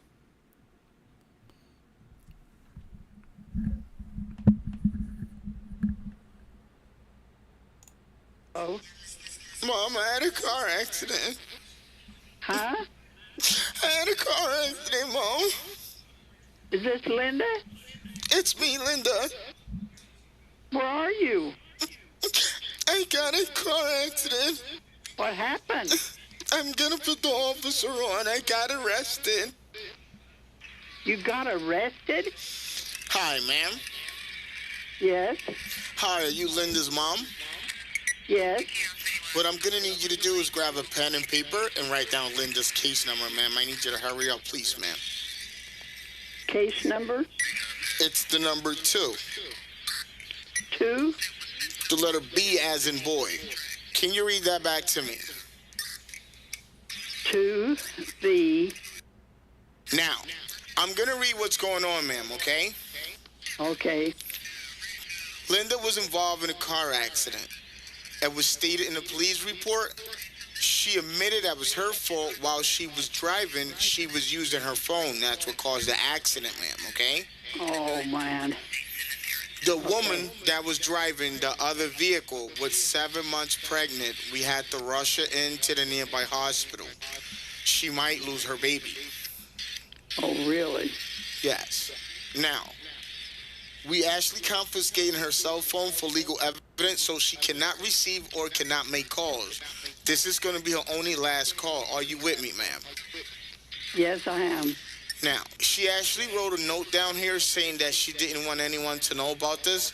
Let's honor her wish for right now because it's too much for her right now. That's what she's saying. Okay. What I'm going to need you to do, ma'am, is stay by the phone and wait for the lawyer to call, okay? Okay. Okay, bye-bye, ma'am. All right, bye. Right, so that was how these grandparent scams get opened. That was an actual recording of a scammer doing this. He didn't know his webcam had been hacked, and he was recorded doing this. And just so you're aware that potential victim there, the person who was able to record this, warned her. So luckily she didn't lose anything from this scammer. But you could see how someone could fall for that, thinking that it really was a loved one. You know, it's only brief for 20 seconds, 15 to 20 seconds. He impersonates a loved one. He pretends they're crying. It's very kind of like in distress. So it very well could have been anybody's daughter. Could have sounded like anybody's daughter, right? And in 20 seconds, the loved one barely has enough time to figure out, the victim barely has enough time to figure out if it's actually their loved one or not. And then boom, the next thing you know, they're talking to a police officer, right? And then he goes into that whole narrative about what happened and you need to stand by the phone, right? So you could see how a victim could fall for this. When you think to yourself, I would never fall for someone impersonating with a person, your loved one. But in a situation like that, and I'm going to I see a couple more viewers. I'm going to play one more time so you know what we're talking about here. This is a grandparent scammer, and this is how they open up a scam and trick people into thinking that it's their loved one and daughter calling. In case you would wonder and think, I would never fall for that. Here, take a listen. Oh. Mom, I had a car accident. Huh? I had a car accident, Mom. Is this Linda? It's me, Linda. Where are you? I got a car accident. What happened? I'm gonna put the officer on. I got arrested. You got arrested? Hi, ma'am. Yes. Hi, are you Linda's mom? Yes. See, so that's what I'm talking about, how somebody... See, that's what I'm talking about, how somebody could be fooled that's actually their loved one. The scammer's only impersonating their loved one for 20 seconds, right? And it's a very distressed, impression of them. They could be crying, or it could have been anybody's loved one. So something like that. That's why so many people fall for this grandparent scam, especially the older folks, because not for nothing, the older folks, they probably have a little trouble hearing too. So it's that much harder for them to recognize what's going on with the voice. Very convincing, professionals, and then he hands it off to the next scammer to continue. And the thing about this scam also, not only is it just a type of scam that's preying on your most loved ones or using loved ones as bait, but these scammers want to take everything. And what I mean by that is Now they're going to call back and they're going to impersonate defense attorneys and say you have to pay this much money for your loved one. Then they're going to call back and impersonate police officers and say you have to pay this much money to get your loved one released. Then they're going to call back and they're going to impersonate court personnel and say you have to pay more money for court fees or whatever. So they're going to keep on making up different people, different agencies, and reasons for that victim to keep on paying as much money as they can. They want to clear them out, right? They want to clear out everything your grandparents and parents have saved up. The scammers don't care, right? So be aware of a grandparent scam. Make sure your loved ones are aware of that. You know, the older folks, definitely be aware of that. And don't fall for it. The next scam we're going to talk about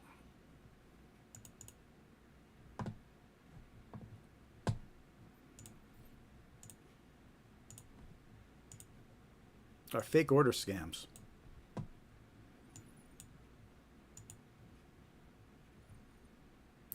Fake order scams are when victims receive a fake notification that an order was made under their account. When the victim calls to dispute the fake order, a scammer impersonates customer support and attempts to steal their personal and financial information. Now, here's the thing about these fake order notifications. We're being targeted from every angle. And what I mean by that is we get emails that say a fake order was placed, we get text messages that say a fake order was placed, and we get phone calls that say a fake order was placed. And they're all fake. They're all designed to trick you into believing an order was placed and you need to dispute it, right? The phone call will often say press 1 to speak to a rep, but you'll actually be connected to a scammer. The emails and a text message will say call this number to dispute the purchase, but you'll actually be connected to a scammer if you call the number. So it's important to be aware of this scam. And the thing about this scam as well is it works by the scammer impersonates a vendor, right? And then they claim a purchase was made. So this scam could constantly change. They could impersonate this vendor one day and another vendor next day. Say this item was purchased one day, this item was purchased next day. They could constantly change around this scam, this fake purchase notification, to be something that you might not recognize as being a scam. And I have quite a few examples to share with you here. And we're going to start with the text message example. And this is a real text message, a real example of a fake order scam. This was reported to me by multiple people. All right, and in this case, the text message is impersonating Apple. And it says, we have noticed that your Apple iCloud ID was recently used at Apple Store for $143 paid by Apple Pay pre-authorization. All right, and then it goes on, and then it says, call this number immediately to cancel this charge. Right? And that's how the fake order scam works, is if you call that number, you'll be connected to a scammer. And then they'll go into their narrative and, they might say your identity's been stolen and you need to move your money. And the whole idea is we want you to recognize these scams before it even gets to that point. We want you to when you get this text message, you need to be able to say, I know this is a fake order scam. I'm not calling anybody. Right? And that's the idea.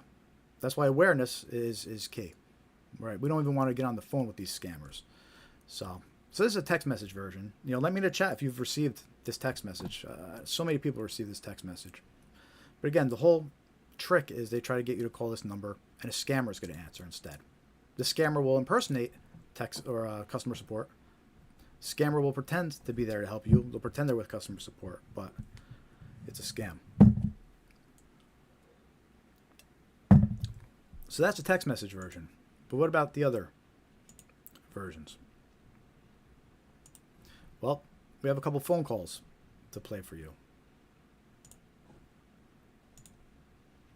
And these are real phone calls, real examples of this scam. And let me know in the chat if you received any of these phone calls that we're about to play for you, because we recently got comments on these. We also had these videos posted on YouTube, and we get quite a few comments of people also saying, hey, I got this exact phone call, and same person left me this message. So it's important to be aware of these. And here's the first one. The first one is going to impersonate Amazon, and it's going to claim a MacBook Pro was purchased. All right, so let's take a listen.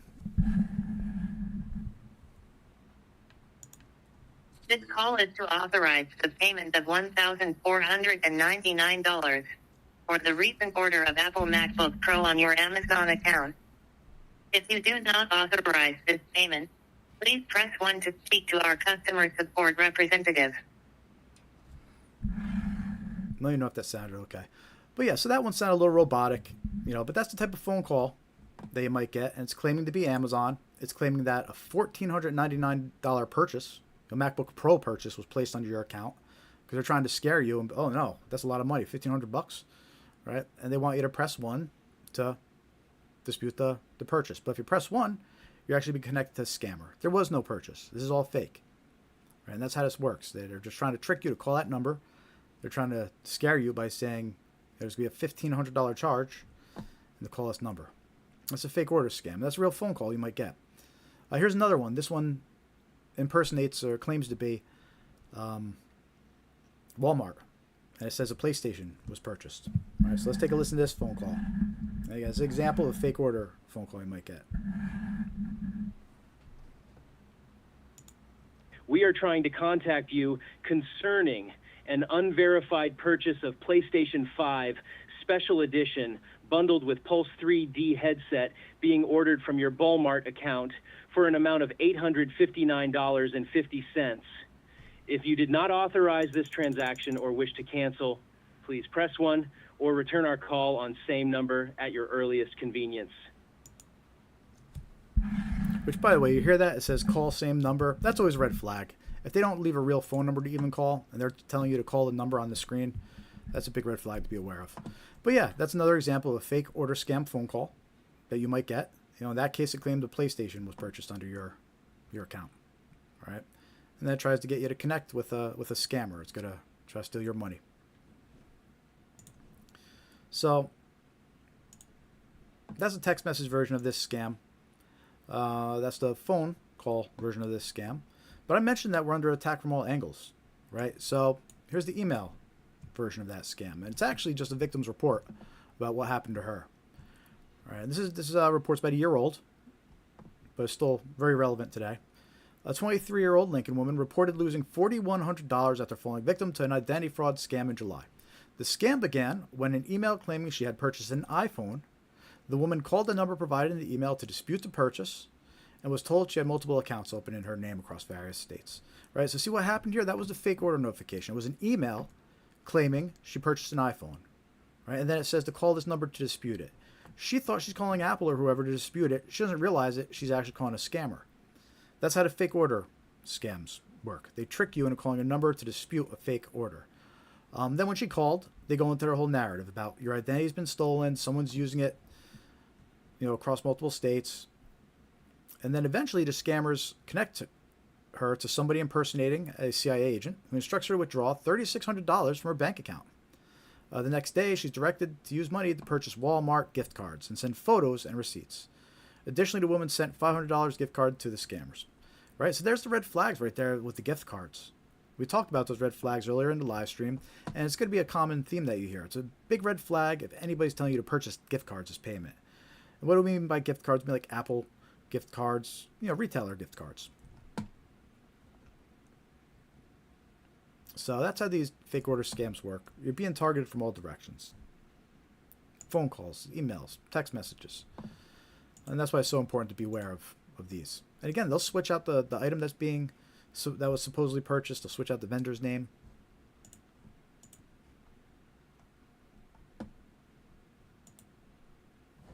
Let me know in the chat if you've ever received any calls like that, and if you're watching. I'm not really paying attention to viewer count here. I only know if you say hi in the chat or hit the reaction buttons.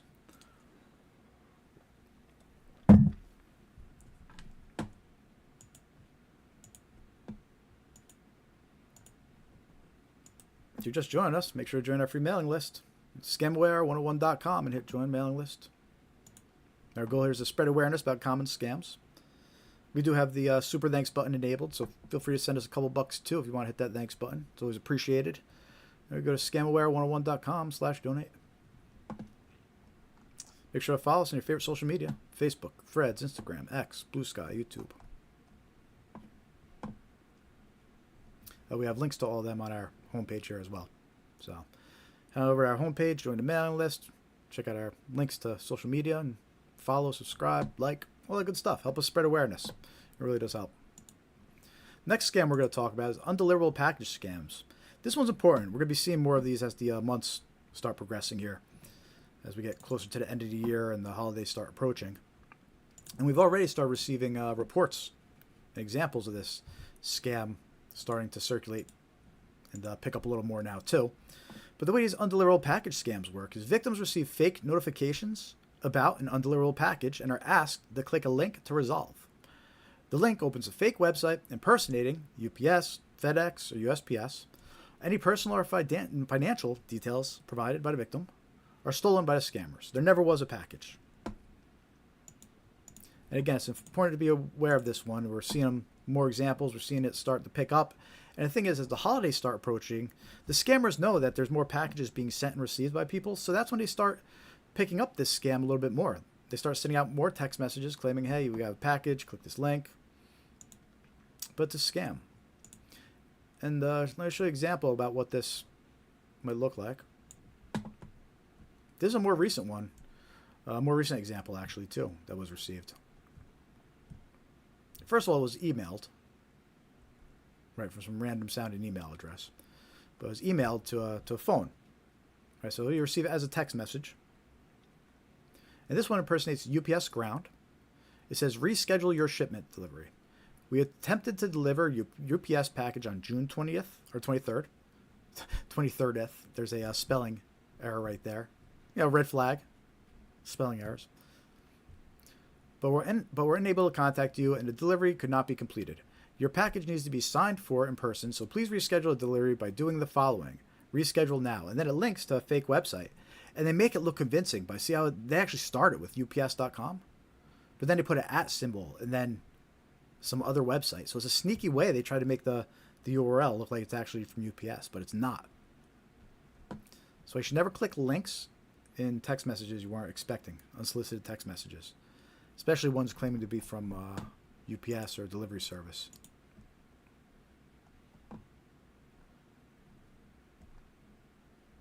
Another example, here's a group message, a group text that was started, and it was named USPS.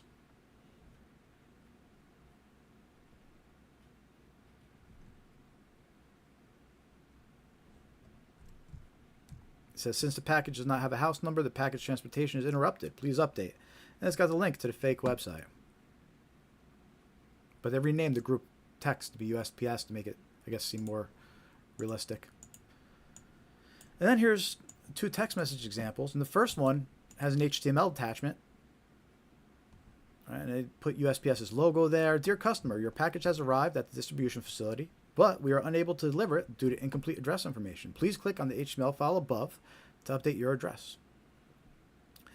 But it's a scam, and you should never open attachments that were, whether it's email or text message to you, you should never open attachments that were unsolicited and unexpected, especially HTML files. HTML files can affect you with some malware, some nasty stuff. All right, and then this other example, same thing. It's got the USPS logo there. Your package has arrived at the distribution facility, but we're unable to deliver it. All right, and then it says click on the PDF file to update your address. But again, you never want to open an attachment, an unsolicited attachment like this. And delivery services will not send you text messages like this. That's an important takeaway to remember. It doesn't matter if it's UPS, FedEx, USPS, they won't send you text messages like this. Unless you specifically request updates by text, you're not going to get, and you have to do that for every individual package, right? You're not going to get random text messages like this updating you. So these are scams. Don't click on the links. Don't open any files that are attached. Let me show you what the website might look like if you did click on a link. Let's get rid of any curiosity you might have. It'll take you to a website that might look like this. And it looks pretty legit, right? It's got the USPS logo up top. The color theme has a fake tracking number there. But any shipping details you enter, any payment details, is going to be forwarded to scammer. Then the scammer is going to use it to spend lots of money. So, it's very easy for scammers to put up these fake websites. A lot of times they already have them pre-built and ready to go. They have to change their website name so many times it just has the sites ready to go. So, can't trust it.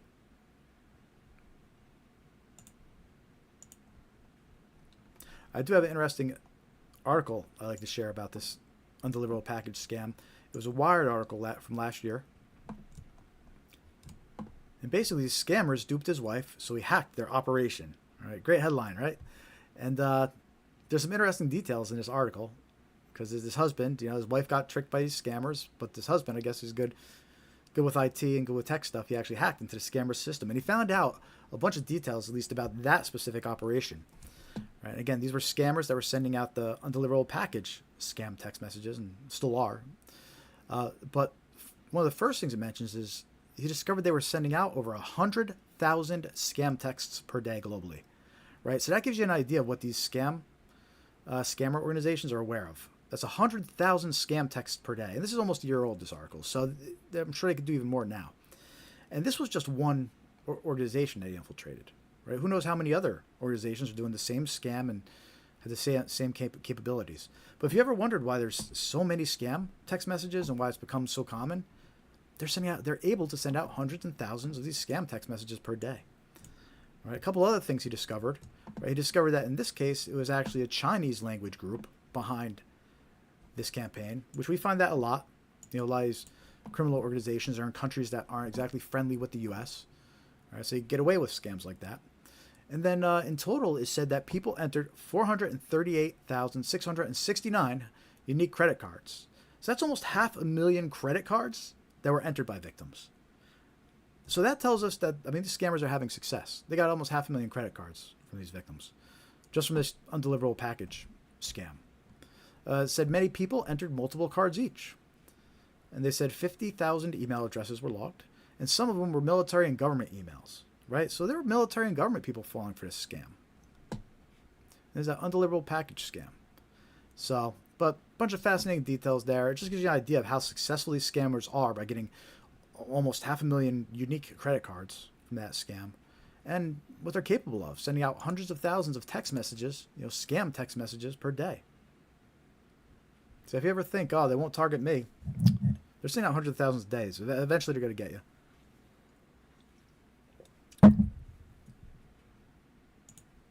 So be aware of these undeliverable package scams. Don't click any links or phone numbers that are in the instant message, or not the text message.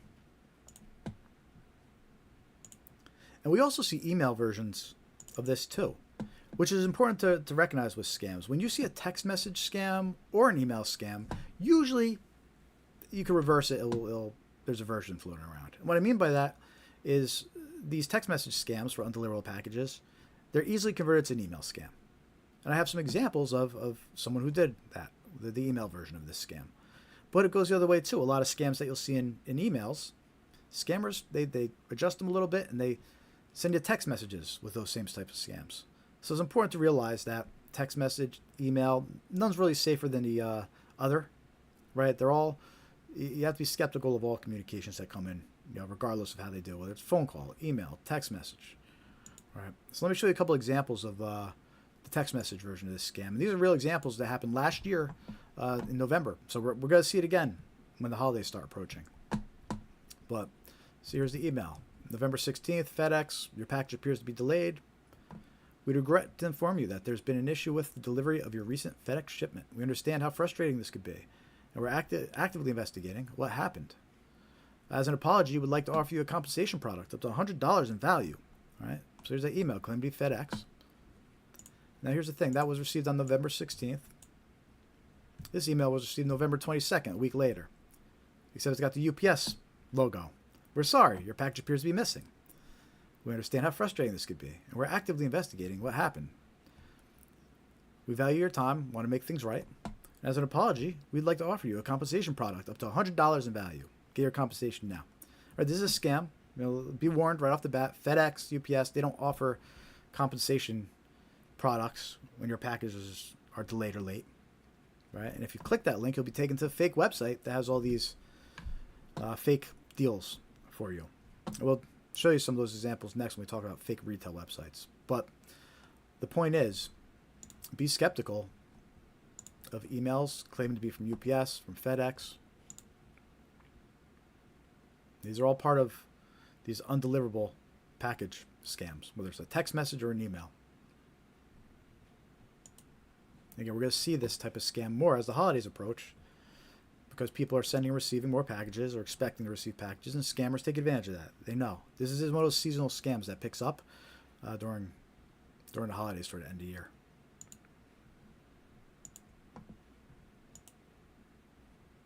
How we doing out there? Let me know in the chat that you're watching.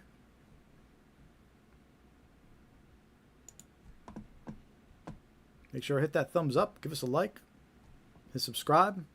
You check out our scam awareness videos that we have on our YouTube channel.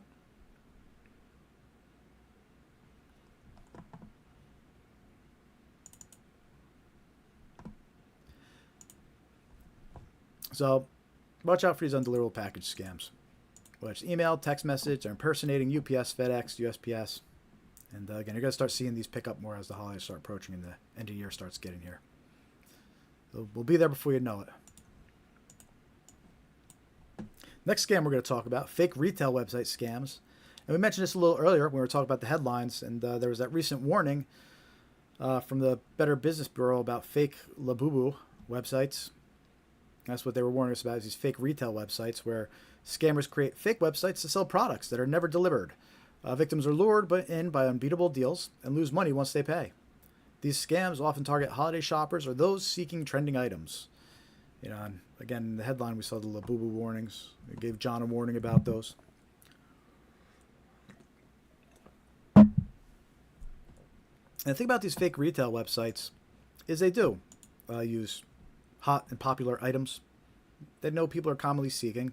And again, this type of scam, even though it's active all year round, we're going to see more of it as the end of the year starts approaching, the holidays get closer.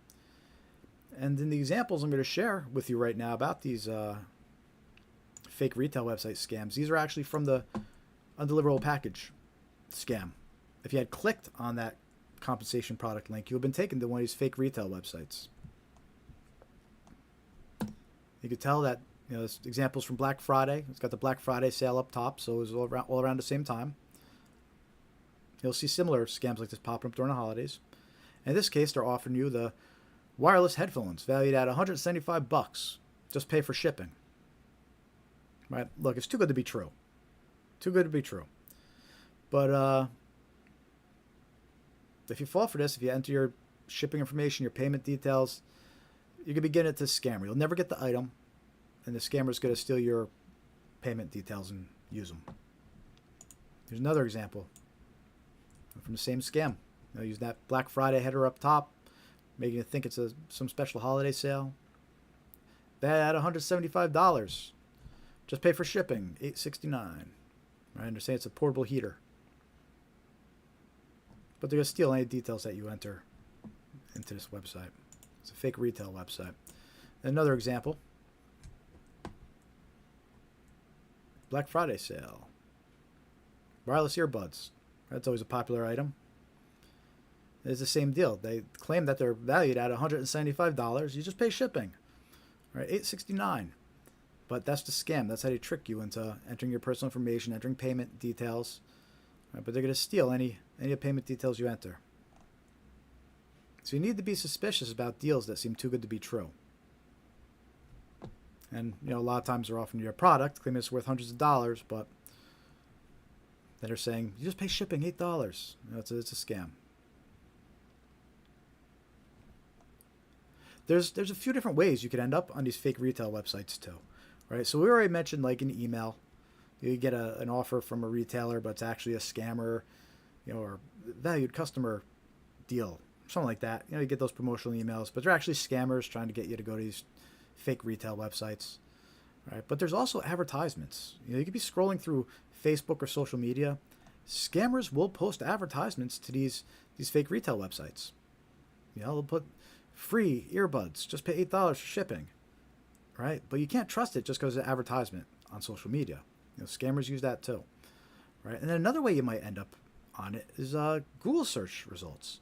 Because again, scammers will purchase sponsored listings from Google. So you might be even searching for this item. You might be searching for, a specific Labubu, you know, or earbuds, and you get taken to these websites that say, hey, get a free wireless earbuds, get a free Labubu, just pay shipping. But it's a scam. Don't trust it. So watch out for advertisements. Watch out for emails that send you to these websites. You know, if you've never ordered off the website before, you don't know anybody that's ordered off the website, be suspicious and do some searching, right? Do a quick Google search for a website, see what other people are saying. In the case of these examples I shared with you, these websites, when I did a Google search, nothing came up about them. You know, they were brand new and they had been purchased to set up specifically to scam people. So there was zero information about these websites when I looked into them. So that's a red flag. Just as much as finding bad reviews, having no information is also a red flag. So watch out for these fake retail websites, especially more as the end of the year starts approaching, holidays, right? Because we always see them starting to pick up then. How we all doing out there? Dave says the Labubus are ugly. Could be. I think they're ugly too. I don't know, maybe. Send me some non-ugly Labubus, people.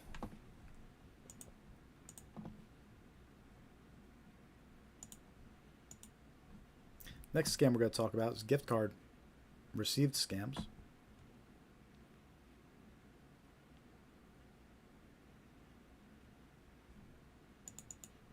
There's the email version of that scam.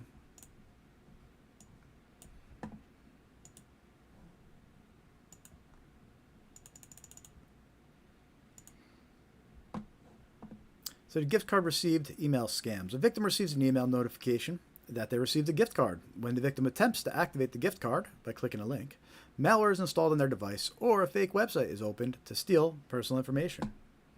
Right? An example of that might be this. You get an email from says your $50 gift card is here. The Venmo gift card. And it says your company has given you an employee rewards card. Activate your card today. Right? But if you click that link, you'll get a virus or you'll get your personal details stolen. You know, if you get some unexpected email claiming someone sent you a gift card, like an employee or an employer in this case, right? You would reach out to your employer first before clicking anything. Confirm they actually sent you this. Same thing with a family member. If you get an email saying that a family member sent you this gift card, reach out to them first and say, you know, confirm. You're going to want to say thank you anyway, right? So reach out first, confirm they actually sent it to you before blindly clicking the link and entering any personal details. And that's a gift card received scam, and that's the digital version. That's you get an email claiming you received the gift card. But there's snail mail versions. You'll get postcards that claim you got a gift card too. We'll show a similar version of that later on when we go over to snail mail scams.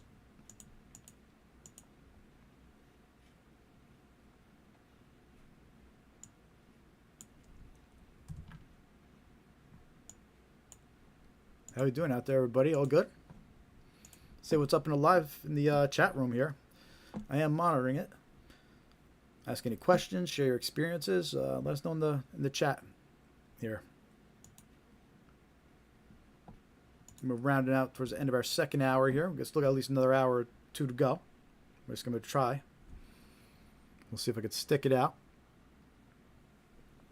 Usually try to stick it out until at least after 8. Give the West Coast a chance to join in and catch some scam awareness tips. But if you're joining for the first time, hit that thumbs up.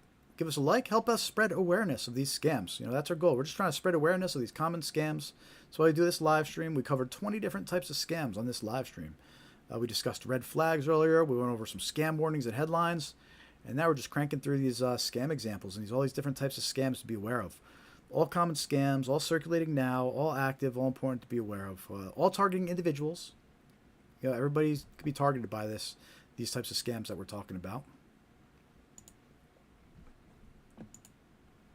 You can also join our free mailing list on scamaware101.com. Click join mailing list. Send you some scam awareness tips, reminders when we're going to be live. Make sure to follow us on your favorite social media: Facebook, Threads, Instagram, X, Blue Sky. We have links all on our homepage here. Username is scamaware101. So find us on all your favorite social media platforms.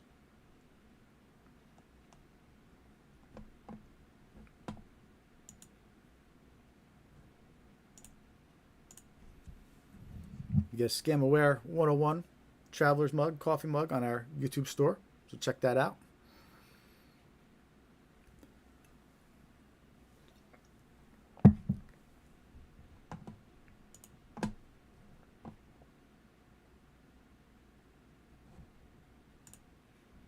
And we're going to get into some more common scams.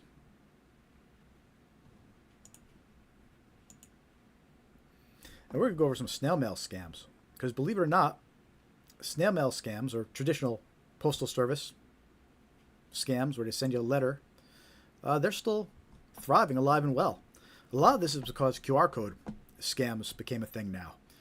So, everybody knows how to scan a QR code pretty much. Thanks to COVID, when everything became touchless and they started putting QR codes on everything, like restaurant menus. But one of the side effects of that was everybody learned how to use QR codes, which means scammers started to use them more heavily. And they also breathed new life into traditional snail mail scams, because now scammers put QR codes on actual pieces of paper, and letters that they mail you. They include a QR code, and it helps them, make it even easier to scam you. Right? So we're going to show you some examples of these snail mail scams, QR code scams, right now. And since we just went over a fake gift card email type scam, I'm going to show you a postcard version of that scam right now. All right, so let's talk about this free gift or postcard scam. A lot of them might have QR code scams now. It's when victims receive a physical postcard in the mail offering a free gift. When the victim attempts to activate the gift card by scanning a QR code, malware is installed on their device, or a fake website is opened to steal personal information. All right, and let me show you the example of that here. This is an actual postcard that you might receive in the mail. Notice how it's offering you those wireless Bluetooth earbuds. The same item that the other example I was using, the fake retail website scam, was offering. Right? It just shows how these scammers, they pay attention to which items are popular, and they'll adjust their scams to use those items, try to get more people to fall for it. Right? In this case, you receive a postcard in the mail, free wireless Bluetooth earbuds, and it's got the QR code to scan. But according to this report, if you scan that code, it takes you to a phishing website that captures your personal information, such as your name, address, and Amazon account info, even your credit card number. All right, so even if you get it in the mail, that doesn't mean you can trust it any more than email or anything else. And definitely be careful scanning QR codes. I know that's a little ironic. While I have a QR code literally on my screen for you to make a donation if you want, but I'm going to use that as an example. So the QR code on my screen, notice right under it, I say go to scamaware101.com/donate. So the safest QR code is one that you don't have to scan. And in my case, you don't even have to scan it because there's the address that it goes to right under it. You could go directly to that address, skip over the QR code entirely, and there you go. You're good. So you go to scamaware101.com/donate. Or if you scan that QR code before you go to it, you should be able to preview where it actually points to. So you'd want to make sure it matches scamaware101.com/donate. All right, so there's just some tips that you could use to kind of stay safe with the QR codes. Don't just scan random QR codes that you see in public all willy-nilly, or a random QR code that you get in email, right? And don't scan random QR codes that you get in the mail, too. All right, if the option's there to just go to a website directly and it's one you could trust, do that instead of scanning the QR code. But it's important to be aware of QR codes and QR code scams. And this is just one example. There's been cases of people find fake parking tickets, right, on their windshield wiper. They find it on their car windshield. The fake parking tickets, and they'll have a QR code to scan. They scan the QR code and they're actually paying a scammer for the parking ticket. There's been cases where scammers put QR codes on top of parking meters. So when people go to pay for their parking meter, they scan the scammer's QR code and they pay a scammer instead of the actual parking meter. Right? So there's been lots of different versions of these QR code scams floating around. In addition to these, fake, these free gift postcard scams you might get as well. All right, so always be suspicious of QR codes, which ones you scan. And watch out for this specific snail mail scam, offering a free gift that you receive in the mail.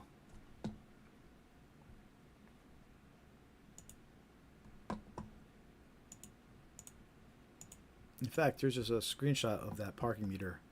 BBB scam alert. Double check that QR code before you pay for parking.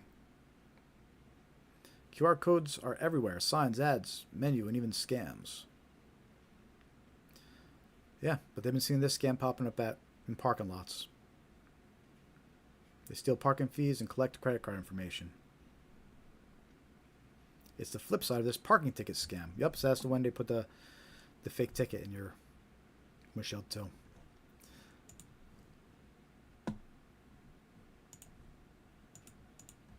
The next scam we're going to talk about, an example of a snail mail scam.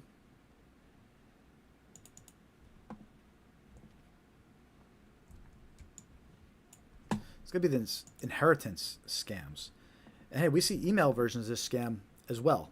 This scam actually existed long before email did. So it's no surprise that the scammers are still sending out letters.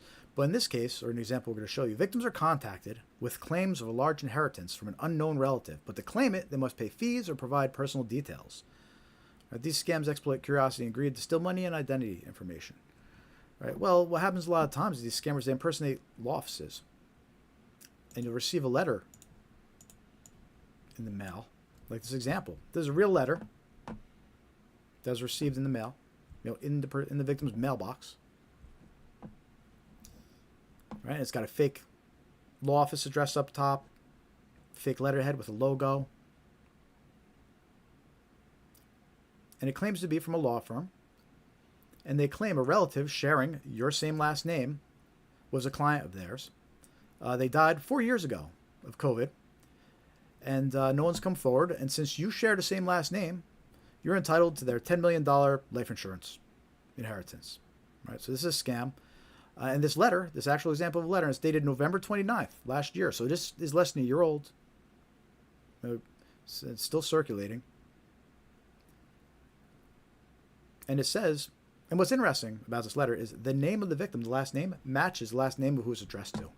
So the scammers try to make this more believable by each letter that goes out, it's customized to have the same name of whoever's it's addressed to. The same last name gets used as the victim's name.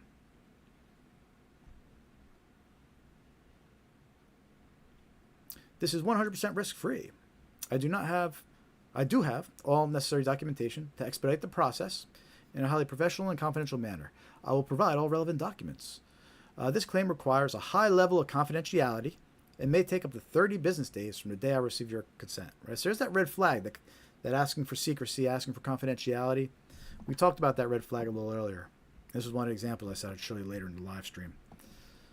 So, but yeah, this is a real example of a letter actively circulating, impersonating a law office, claiming you have an inheritance coming your way. And they try to make it convincing by using the same last name. It's addressed to the same last name of the supposed client of theirs who died. Again, the way this scam works is they're claiming you got a $10 million inheritance, right? But what they'll do is they say you need to pay taxes or fees first before receiving the inheritance. That's how the scammers steal the money from you. If you think about it, taxes and fees on over $10 million, that's a nice chunk of change, right? So the scammer steals a lot of money from these victims who never receive any type of inheritance because it was all fake. Their letters fake. And what's interesting is, we received this letter. A quick Google search of just any of the text in this letter, tons of people reported receiving the exact same letter, right? And the only difference is the name of who it's addressed to and the supposed relative got swapped out to match whoever, everybody else who's reporting this letter. So it's a great example of an inheritance scam. It's still floating around. Snail mail versions are still out there. Still trying to steal your money in the old-fashioned way. And you'll see very similar scams like this too in email versions. You'll get emails saying that you're entitled to some inheritance. But again, they'll try to get you to pay fees, taxes, and all these other things before you get anything. At the very least, they're going to try to steal your bank account.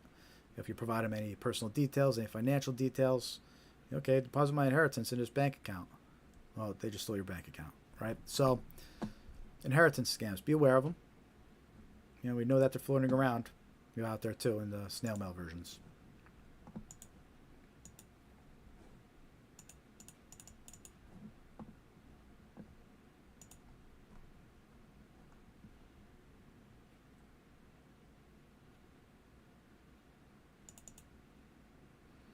We got one more snail mail scam we're going to show you here.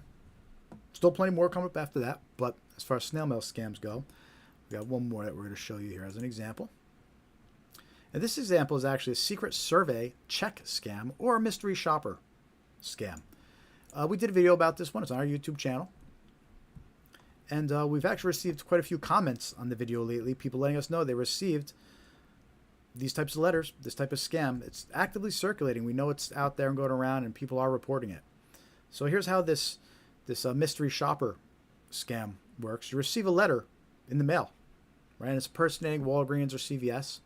And it says you've been selected to be a secret survey shopper, a mystery shopper. You've been assigned a secret survey assignment. But what's interesting about this letter is also included in the envelope is a check. Right? And the check is for the amount to cover purchasing gift cards as a secret shopper. Right? So there's that red flag. They're trying to get gift cards out of you. Right? So again, they include a check with the envelope, with the letter and instructions. And what the letter instructs you to do is it says to deposit the check into your bank account and then proceed to Walgreens or CVS and purchase gift cards. And they want you to do it within 12 to 24 hours of purchasing the check or of depositing the check. And this specific letter instructs you to purchase Apple gift cards, Razer Gold gift cards, Nike gift cards, Steam Wallet gift cards. Those are the type of cards that they prefer, and they instruct you to go to Walgreens and CVS to do so. And what they do, they say purchased 4 $500 gift cards, right? And you're thinking, well, this check already covers that, right? The envelope included a check. The check was for $2,400, $2,480, right? So that's to cover the cost of purchasing 4 $500 gift cards, Apple gift cards, Razer gift cards, right? Whatever he has listed here on their scam letter. So you go there, you purchase the gift card, you think you're all good because you already deposited the check. Everything's fine and dandy. You send the scammer the gift cards, and you get to keep $480 as your commission. Great. You think everything's good and dandy. All right, what happens is 2 days later, you find out the bank rejects this check. The check bounces. The funds aren't in your bank account, and you just got $2,000 worth of gift cards. You just purchased them and sent them to the scammer. So you're beat for $2,000. And to add insult to injury, your bank hits you with a fee for depositing a bad check. All right, this is a check scam. In this case, they try to trick you by saying, you've been selected as a mystery shopper. Go purchase these gift cards. Here's the check. Right? But they rush you. They want you to make sure you go and do the purchase within 12 to 24 hours. Because they know the clock's ticking. Once you deposit that bad check, they know the clock's ticking, and the bank's going to notify you in probably like a day or two. Right? So they try to rush you to purchase these gift cards because they know once you send these gift cards to a scammer, they're good. The bank is going to call you. They're going to say, the check bounced. You're negative $2,000, but the scammers don't care. They got your gift cards. So that's one example of the letter. But here's a second example. It works the same way, and it's just another example of the letter. All right. In this case, same deal. Walgreens, CVS impersonates. It says you've been selected as a shopper. First, you've been assigned a secret survey assignment. And in this case, it says that there's a $1,900.87 check included, $1,987, and $400 of that is supposed to be you keep it as your commission. And then it instructs you to go and purchase 3 $500 gift cards. This scammer only wants Apple gift cards, unlike the other example where it had a few different ones they accept. This guy only wants wants you to purchase $1,500 of Apple gift cards. And what's interesting about this example is he lists a whole bunch of other stores to go to. In the previous letter, it just said CVS or Walgreens. This scammer's letter says you go to Walgreens, Best Buy, Target, CVS, Rite Aid, Family Dollar, Meijer, Kroger, Safeway, Dollar General, Walmart, Speedway, Albertsons. So it lists a whole bunch of stores to go to, but he only wants Apple gift cards. Again, this works the same way.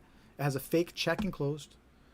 All right, but in their case, they want you to spend $1,500 and keep $400 for yourself. But all of it's fake. There's going to be nothing to keep for yourself because the check's going to bounce. And it's going to be too late because you already purchased gift cards and sent them to the scammer. So that's a mystery shopper secret survey scam. Again, we did a video about that one. We included these examples and went into a little bit more detail in that video too. So make sure to check out that video on our YouTube channel. Share it with a loved one. And make sure to hit that thumbs up too if you're just joining, if you haven't clicked like yet. The more likes we get, the more people we get in this live stream, and you can help us spread awareness by hitting like, subscribing, saying hi in the chat, getting some engagement, clicking the react button. It all helps. So help us spread awareness of these scams. I'm trying to do something good and put something good out there, and it's free to click like, it's free to subscribe. And you can help.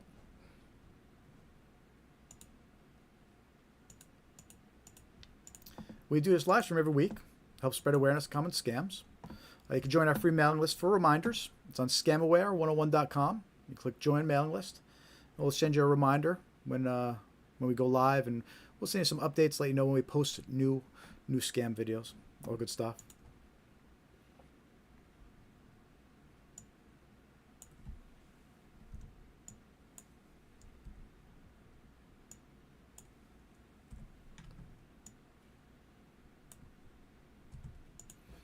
Let me know in the chat if you're watching. I'm not really monitoring how many viewers are there, but say hi in the chat. You know, share your experience. Any questions you have too, I'm monitoring. I'll answer them. You can follow us on all your favorite social media platforms: Facebook, Threads, Instagram, X, Blue Sky. We're on YouTube. Links are all on our website on the homepage here. So next scam we're going to talk about. Let me get the slides ready here. Got a couple more. Actually got a bunch more still coming up. We talked about this scam a lot. These arrest warrant scams. We talked about this one a couple times in our in the headlines, in the warnings that we started a live stream with. And these arrest warrant scams, when a victim is contacted by a scammer impersonating law enforcement, the scammer claims an arrest warrant was issued and fines must be paid to resolve it. The scammer then threatens the victim with arrest if fines aren't paid immediately. And a lot of times they'll claim that the victim missed jury duty, didn't pay taxes, something like that, and they threaten them with arrest. If they don't pay immediately, they say they're going to send deputies. But it's all a scam. And one of the things to recognize about this scam is to realize that the phone number shown on caller ID, it might show your local sheriff or law enforcement. Right? It might show the local police, because scammers manipulate the caller ID, and in this type of scam, we know for a fact that they're doing that. They'll show local police department, local sheriff's department on caller ID to make it seem like they're more realistic. We did a video about the scam. Check out that video. We actually included some clips in that video of warnings from local police departments. So you can definitely check out that video for some more details about this scam. But the other thing to be aware about this scam is, in the case of these fake arrest warrant scams, they have been known, the scammers, to provide fake documentation. You know, it's based on real documentation, but they swap out, put your name in it, make it seem like there's actually going to be, there was actually an arrest warrant. So be suspicious of these unsolicited phone calls claiming there's an arrest warrant. You know, if you get a call like this claiming, ask them what organization they're from, then hang up. If you're concerned it's real, call the organization directly. Don't call the number they tell you. You know, go find out the real phone number and call directly if you're concerned about it. But 99.9% of the time, it's going to be a scam. Especially once they start asking you to pay with gift cards and cryptocurrency. That's also the big red flags that we talked about. The arrest warrant scams, sometimes known as jury duty scams, because that's the excuse they'll give you for issuing an arrest warrant.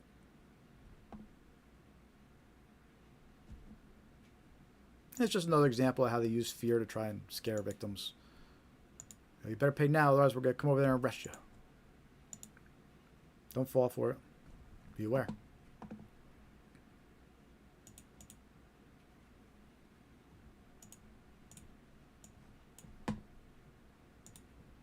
How you all doing out there? Let me know you're watching. Say hi in the chat.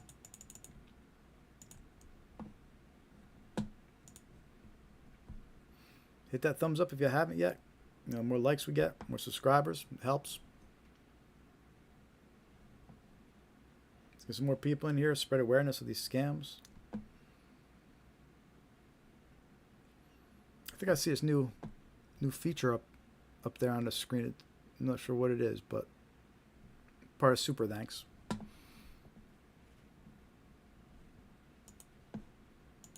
All right, let's talk about some bank impersonation scams. This was extremely common. Important to be aware and alert for these types of scams. And this one's targeting us pretty much from every angle too, right? We get the scammers, they call on the phone and impersonate the bank. You get the emails that claim that something's going on with your bank account. You get the text messages that claim that there's suspicious activity, but it's really from a scammer. And they impersonate the bank. And what's interesting about this scam is a lot of times they'll know what bank to impersonate, because so much of our information is out there about ourselves that the scammers might know what bank to impersonate when they call you.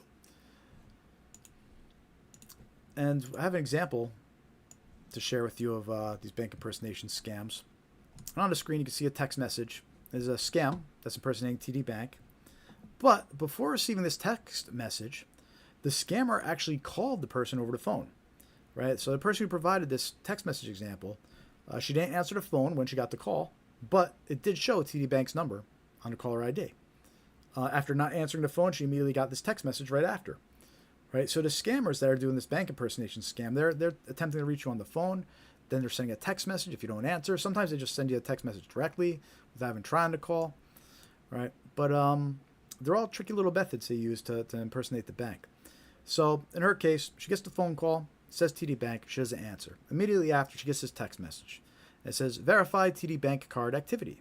Did you attempt a transaction for $250 at Walgreens? Reply yes if recognized or no if not.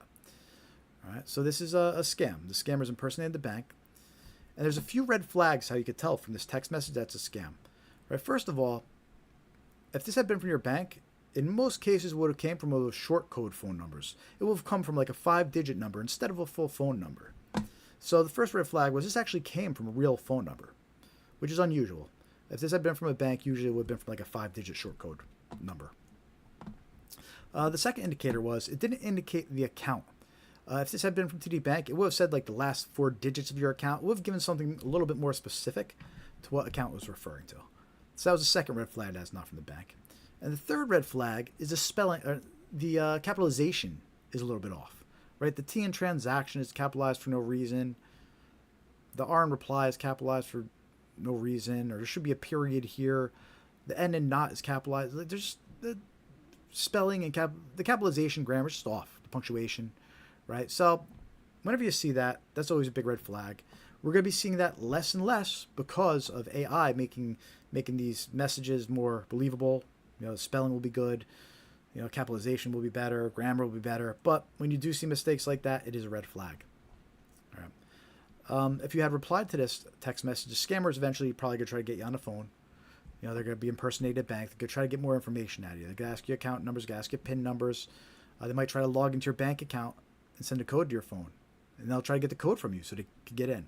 All right. So once you reply, there's a lot of routes and methods the scammer could go through to proceed. And you know, if you call them, if it gets to the point where you're going to talk to them on the phone, that's bad because that means you believe they're the bank.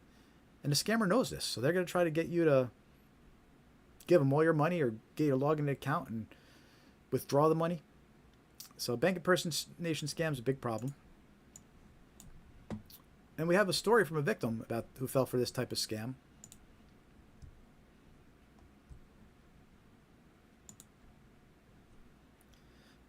And the young Connecticut woman, I feel so stupid. This young Connecticut woman had her bank account drained by scammers after answering trusted Wells Fargo number. Right? So that's important to remember. These scammers are calling. They might already know what bank you have, and they know what phone number to show on caller ID. Right? In this case, she's at Wells Fargo. She got a phone call. The caller ID said Wells Fargo, but it was a scammer.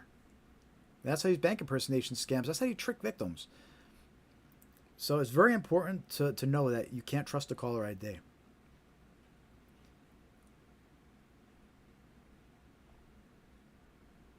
And this victim said, I got a call from Wells Fargo number saying that I had fraudulent activity on my account and that a random person was being sent money from Zelle. Right, so Zelle's also a red flag. They told me go onto my account and I needed to secure my Zelle on my end by sending money that'd go back to my account right after. Right? So in these cases, the scammers, they impersonated the bank, said you need to move your money to keep it safe, use Zelle. Boom. Red flag, don't use Zelle. You know, if strangers are telling you to send money.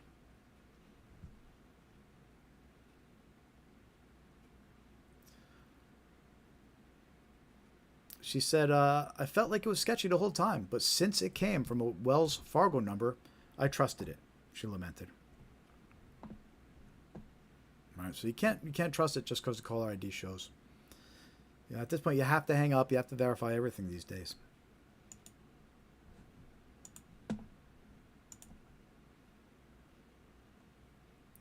So that's a bank impersonation scam. Super important to be aware of.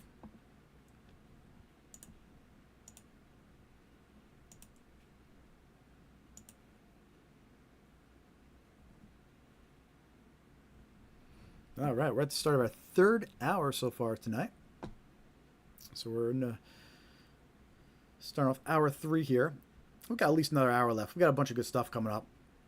some more good scams, tech support scams, road toll scams, wrong number scams, employment scams. Lots of good things to talk about and be aware of and to look out for right now. So make sure to keep on staying tuned. It's still a good time to bring your friends in. We're sharing on social media. And a good time to hit that like button if you haven't yet. Make sure to subscribe. Time for our second coffee break. Just take 5 minutes, get recaffeinated for you all. Refill the Scamaware 101 Traveler mug, coffee Traveler mug that you get in our YouTube store. A couple of different mugs in there too. So check that out. Help support us by buying some cool merch in our YouTube store.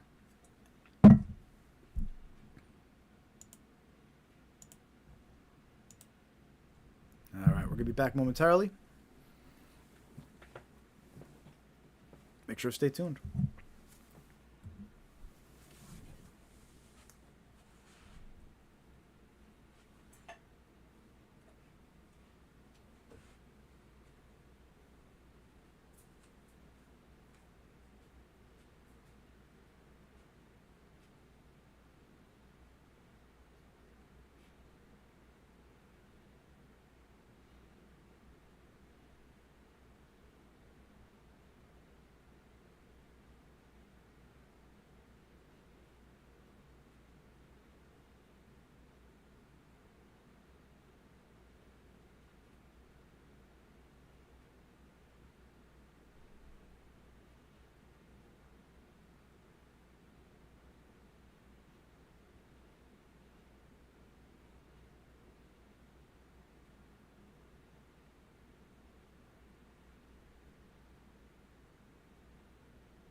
All right, everybody, we're going to keep it going.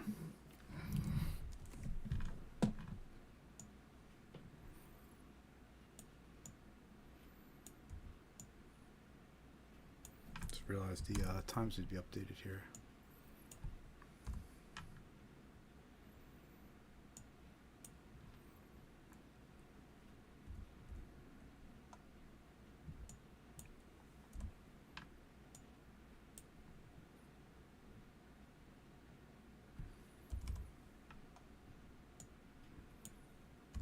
Bear with me. We're going to jump into some more common scams in a minute or two here.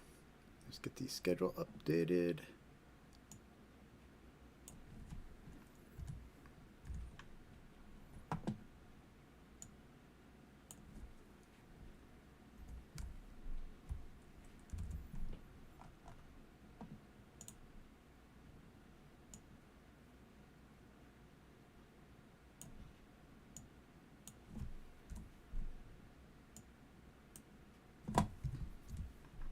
Alright, cool.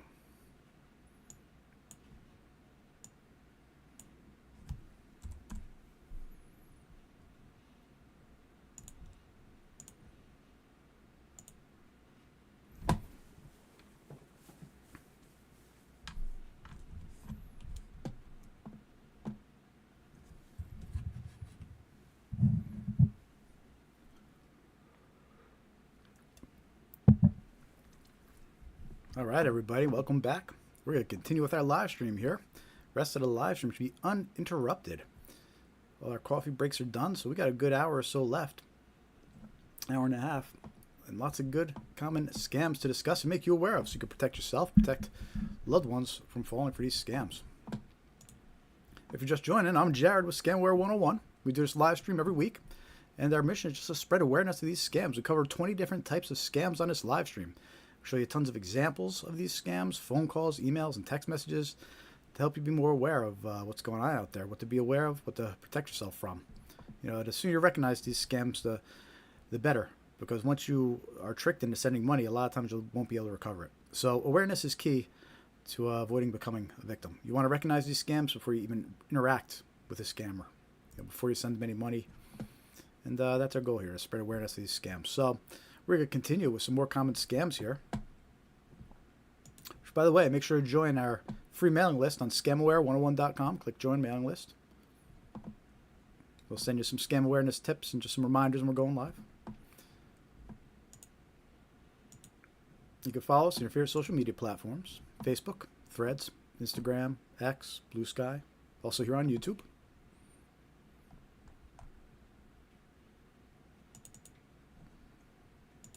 And make sure to hit that like button if you haven't yet. Help us spread awareness. It really matters. The more likes and more subscribers really helps. So we appreciate it. Let's talk about some more scams. Tech support scams. This is a big one. This is important to stay aware of this. You know, it's been going on for a while now, and it's only getting more and more common. More and more people are falling for this scam. A lot of older folks fall for this scam. And what it is these tech support scams. Victims receive a fake virus alert on their device and are tricked into calling a fake tech support phone number. The victim is unknowingly connected to a scammer who requests access to the victim's device. The scammer then steals personal and financial information from the victim. Right, so these tech support scams, don't underestimate them. Right, these victims get a pop-up on their computer. It says, "Warning, you've got a virus." It can be really scary. Right, it says, "Call this phone number for support." They call the phone number. They don't realize it, but they're talking to the scammer. And that's when the scammer tricks them into getting onto their computer. And nothing good could happen once a scammer has access to your device. Right? They could encrypt your files, hold your files ransom. They could try to get into your bank accounts once they're on your device. Nothing good comes from the scammer being on your device. A lot of times they can even extract your logins from Chrome. If you have certain logins saved in your browser, they could extract them once they're on your device too. So they could do all sorts of bad things. Anyway, that's how these tech support scams work. And everybody's susceptible to them. If you're browsing the websites, if you're browsing the internet on this device, whether it's an iPhone, or your desktop computer, your Windows computer, your Mac device, Apple device, Mac computer, don't make a difference. Everybody's a potential target for this type of scam. And the reason why is because these fake virus alerts, all they are web pages. They're just web pages designed to look like virus alerts.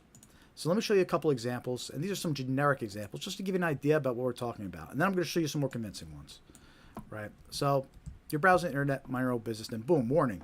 Big red letters, 5 viruses detected, a list of scary things that are going to happen, system crashing, file deletion, theft of personal data, Wi-Fi loss, infections on other devices. And this is call us immediately at, and then it has a phone number to call. Pretty scary, right? But if you call that number, you're connected to a scammer. You think you're calling some kind of tech support, but it's not. It's a scam. And one of the ways you could tell is that it has a phone number, because real alerts like this won't have a phone number to call. Let me show you another generic example. Right? Warning, check your computer now. Data exposed, credit card details, email passwords, Facebook, private photos. And it says call this number immediately. But you call it number, it's a scam. You'll be connected to a scammer. They're going to try to access your device. Another example. Again, big scary red letters. Big halt, exclamation point. Your computer may be infected. Scary stuff, right? And this is to remove viruses, call tech support online now. And it has a phone number to call. But if you call, you're connected to a scammer. And you can see in this example, along the top, you could tell a little bit that, wait a minute, this is just a website address. This is a website pop-up. But, someone's not too computer savvy, or they might get scared into reacting too quick. Might not realize, oh, wait a minute, this isn't a real virus alert. So really, the giveaway, the fact that it has a phone number makes it, it's a giveaway that's fake. But let me show you some more convincing ones. Right, because these tech support scams, and there have been some cases, right? Usually this involves just fake virus alerts and fake pop-ups while you're browsing the internet. But there have been cases where scammers will call you, and they claim to be from Microsoft or from Apple, or they say they received a alert from one of your devices, but it's a scam. Microsoft, Apple, they don't do that. They don't call your phone and say they received alerts. But let's get back to these fake virus alerts, because that's actually the most common one, and that's the one that scares victims the most into calling. And here's some more convincing ones, right? So I just showed you some generic examples, but let me show you some more convincing ones, right? So this one impersonates McAfee antivirus, right? The same colors, logo. And it says McAfee antivirus. Your PC is infected with viruses. Call McAfee helpline, right? But if you call that number, you'll be connected to a scammer. And this one's more realistic than the other examples, right? And if someone already has McAfee, they could be tricked by this. They might think, oh, wow, my McAfee antivirus is telling me to call. But that's a scam. If it has a number to call, it's a scam. If you examine it a little closer, you could tell from the top it's actually a fake website. So you got the address up here. It's just popping up a web page that's designed to look like a fake virus alert. Designed to look like a virus alert. But don't call that number. It's a scam. Right, so that's one example of one that. But let me show you some more examples. Right, here's another one that's pretty realistic. And again, everybody's susceptible to this. Doesn't matter if you're using a Windows device, your iPhone. So this one impersonates Norton by Symantec. Threats detected. System critically infected. Immediately contact support toll-free helpline. It has a number to call. Right, so it's pretty scary. System hard drive may fail. Do not close the page until issue is resolved. So there's a couple spelling mistakes. They put 2 L's and until, so those are red flags that this is a scam.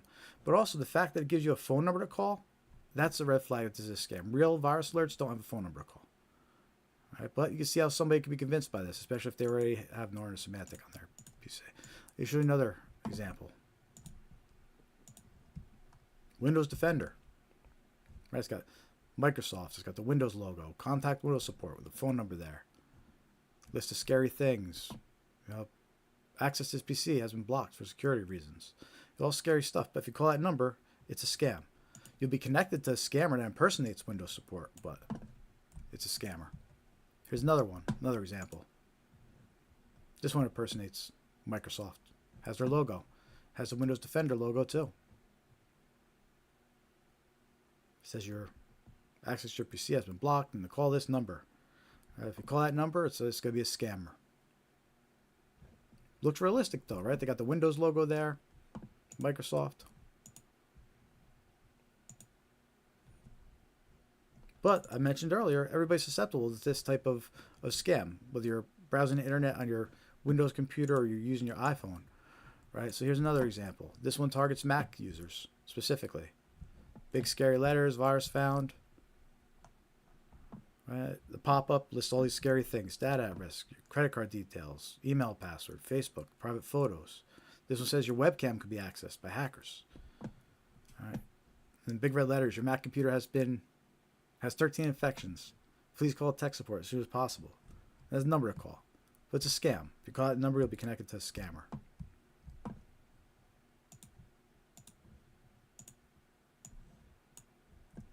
Another one that targets. Mac OS is infected with viruses and other malicious applications. It says call Apple support. It has the Apple Care logo.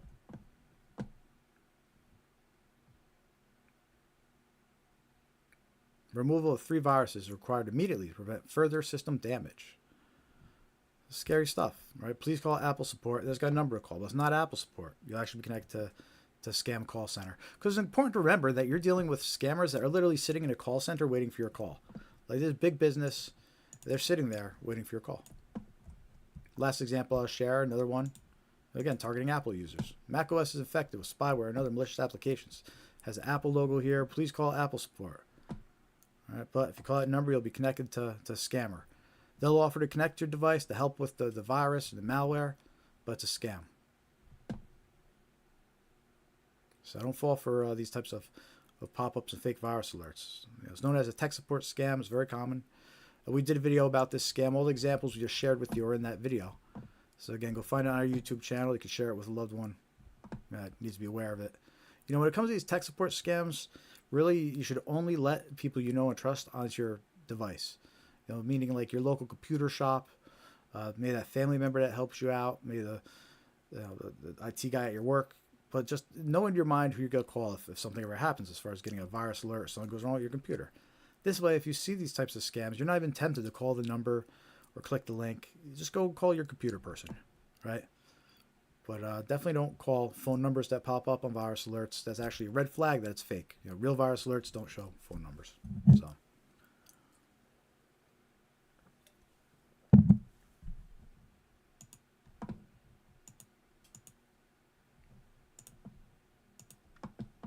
Hey, if you're watching, let me know in the chat. Hit that thumbs up if you haven't yet. The more likes we get, the better. Helps us spread awareness.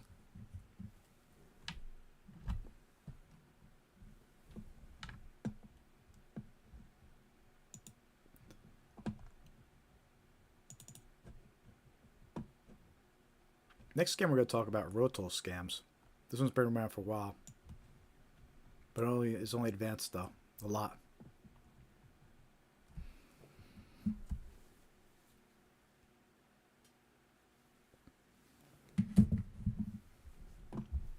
So in these rotoll scams, let me know in the chat if you received any of these text messages, because this scam's been hot for a while right now. It's crazy how many different versions, variations of this scam are being sent. And it's usually through a text message, right? Scammers impersonate road toll services like EasyPass, SunPass, Fast Track, and claim that an unpaid toll is due. Victims are usually contacted by text message or email containing a link to pay. However, the link opens a fake website designed to steal any personal or financial information entered by the victim. There never was an unpaid toll due, right? So you'll get a text message from one of these scammers, and they'll impersonate SunPass or Peach Pass or Quick Pass, good to go. They'll impersonate Easy Pass or claim they're from the North Texas Tollway Authority, Drive Easy Maryland, Fast Track, Easy Drive Massachusetts, and the list goes on. Since I made this graphic, they've impersonated everybody at this point. They impersonate all different DMV agencies for all different states, and it's been wild. So, and I'm going to share a bunch of examples of this scam with you too. It's actually evolved from an unpaid toll scam. Now they've evolved to like an unpaid ticket scam as well. So whether you're getting a text message that claims you have an unpaid toll due, or you're getting a text message that claims you have an unpaid ticket due, be suspicious, because scammers are sending out lots of text messages like this. And here's one example. Please pay your toll in Florida by January 22nd, 2025. In order to avoid excessive late fees and potential legal action on statements, please pay the tolls in time.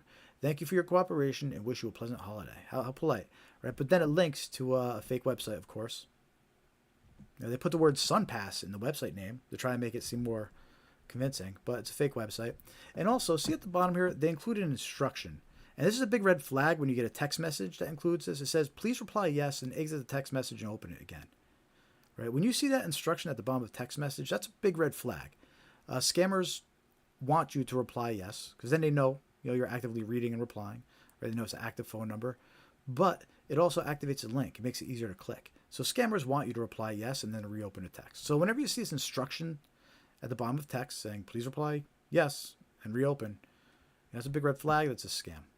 But anyway, this is the first example of just an unpaid toll scam text message. It tries to scare you by even threatens potential legal action. Right? Then here's another version that came out over time. This one came from a number in the Philippines. So it's interesting. Some of these come from outside the U.S. Some come from inside the U.S. A lot of times we see them they're using the prefix 63, which is Philippines. But in this one, they impersonate Easy Drive, Massachusetts. It's a reminder, your bill for $6.99 is due soon. Please visit. I got the link to the fake website. All right. And then there's instruction at the bottom. Please reply with yes and exit the text and reopen it. Right. So there's a red flag. That's a scam at the bottom there. But also, it's important to recognize that toll providers don't send text messages like this. So if you get any kind of text message like this, be suspicious. There's a couple more examples, because there's so many different variations now of this scam. This one also came from the Philippines. Your vehicle has an unpaid toll bill. To avoid excessive late fees on your bill, please settle it promptly. Thank you for your cooperation. Total amount, $6.99 again. There's a link to the fake website. And there's that instruction at them. Please reply yes and exit and open it again.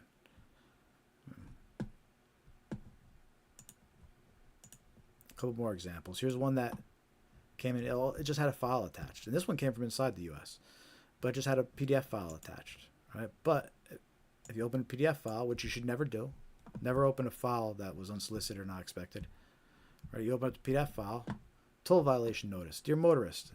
And then it goes into, the records indicate you received a toll violation, yada, yada, yada, right? Due date, February 2025. And if you don't pay within 15 days, right, they try to scare you. Additional fines, administrative fees, suspension or revocation of vehicle registration, referral collections, may affect your credit, potential civil or legal proceedings, right? All scary stuff to try to trick you. And the whole point is to get you to click pay now. I'll take you to a fake website.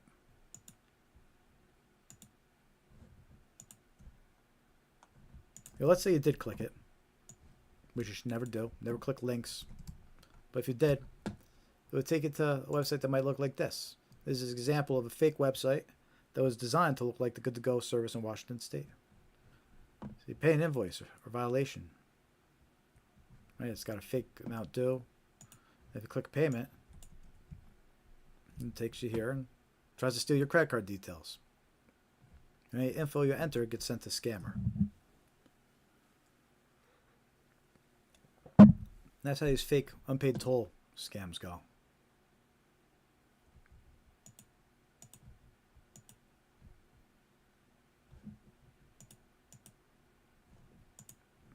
Let me know in the chat if you got any of those scam text messages. I know I have. And plenty of people reported them, so.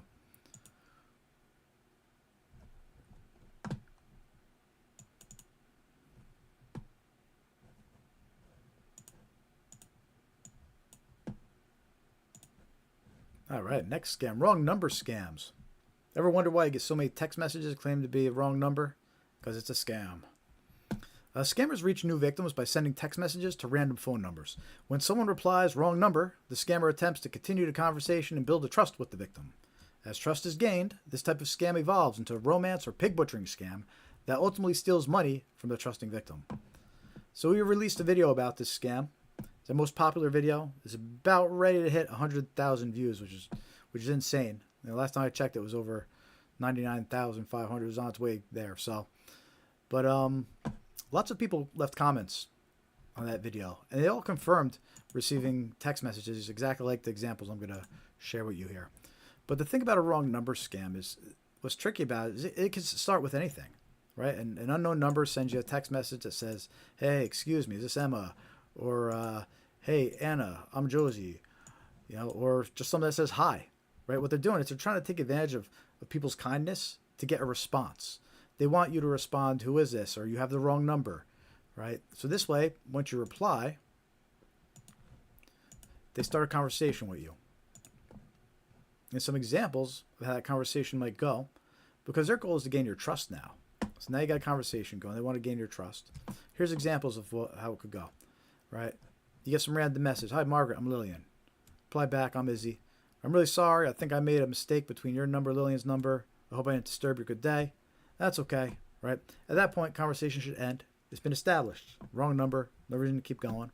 But since it's a scam, the scammer continues. Thank you for your understanding and patience. You're a kind person. I hope you have a good day today. I'm 36 years old. Would you mind telling me your age? Right? So now they're trying to get the victim's age. And that's how the scam works. They try to get more information. It's got to ask your age. It's got to ask your location. They're going to ask your name. They're going to try to build up a trust with you. Eventually, they're going to direct you to continue talking on WhatsApp. All right, and that was one of the red flags that we went over earlier. Here's another example how this conversation might go. These wrong number scams. You get some random message. Have a cup of coffee together. Reply back, who is this? Right, well, now you just fell for it, right? So now the scammer says, oh, this is with my friend Lauren. Right, person replies back, wrong number. Okay, should end at that point. Scammer continues, I'm sorry, I thought this was Laura's number. I think I dialed the wrong number, area code. Hope I'm not bothering you. No, you're good. Have a great day. Right? It doesn't stop. The scammer keeps going. Thank you for your kindness to my situation. I just realized I entered the wrong area code. Where are you from? Right? So now they start going into questions. Where are you from? Last one asked what your age was. There's another example. This one started off with just hi. Reply back, hi, who's this?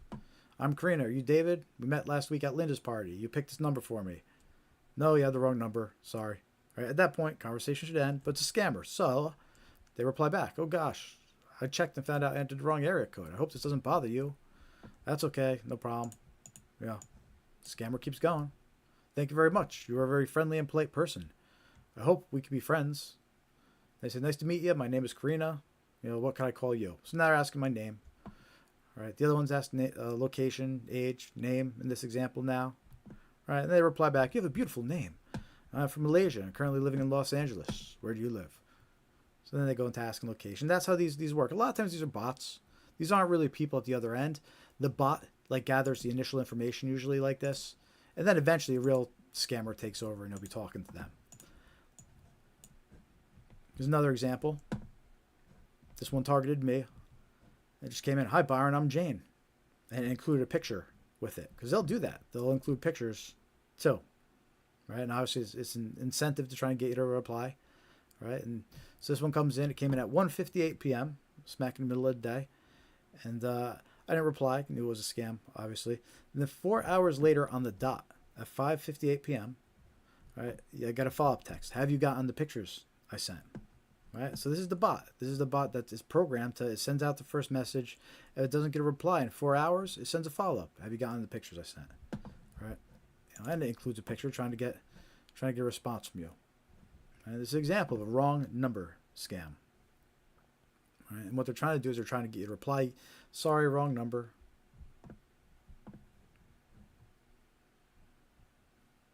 So be suspicious, be aware of these wrong number scams. Don't get tricked by any pictures they might attach.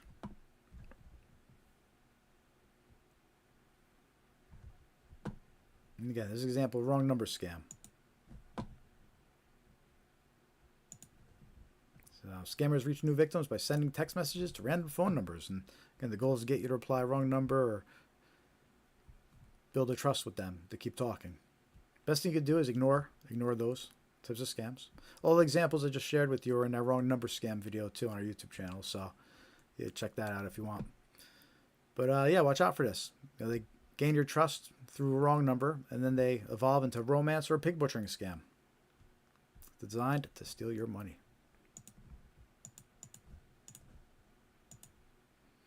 Let me know if you're watching. Hit that thumbs up if you haven't yet. Our goal is to spread awareness of these scams, so we do this live stream every week. As part of that, we go over 20 different types of scams, and we share all sorts of examples, and we hope to help you better recognize these scams and avoid becoming a target. Or a victim, should I say. I could show you a couple examples of employment scam text messages.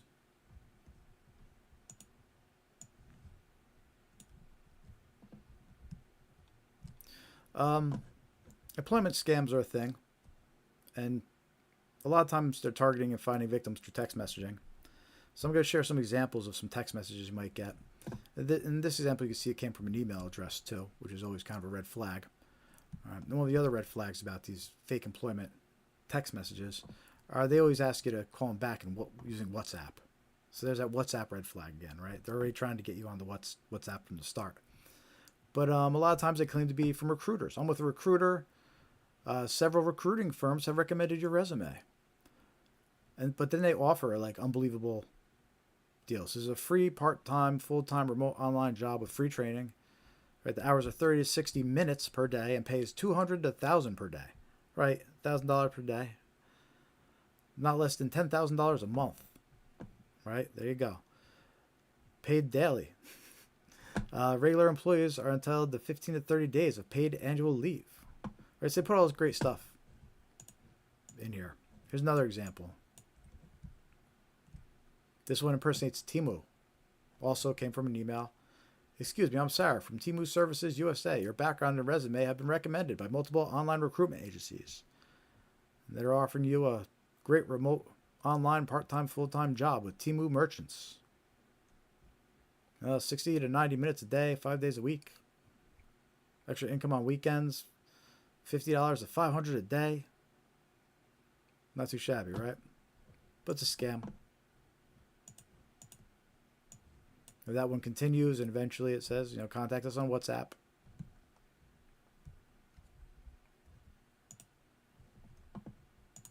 There's another example of an employment scam, and again, these are all text messages. It comes from some strange Hotmail address there. This one impersonates TikTok. Hello, this is TikTok Recruitment Center. TikTok is one of the most popular short-form video apps with over 2 billion monthly active users.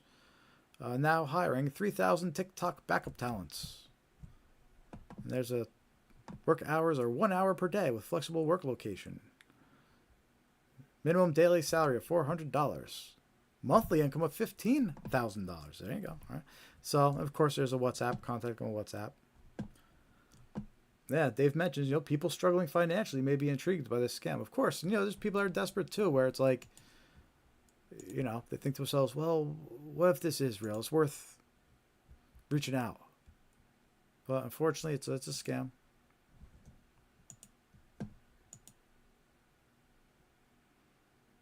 And then there's the darker side of those employment scams too, where some people actually get trafficked overseas, which is crazy. They get trafficked, held captive, forced to scam people. It's not good. A lot of them got fooled by a fake employment scam.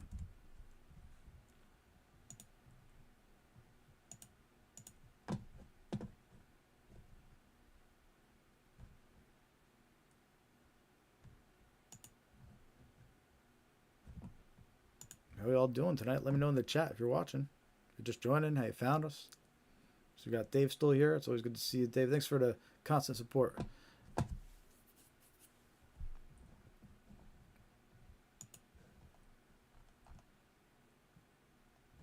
Check out our gift shop. We do have a link on our website. Scroll all the way down and click gift shop merch, or you can just find it on our YouTube online store as well. Same store. Where's the link to the website? Got some mugs on here, some water bottles, mouse pads,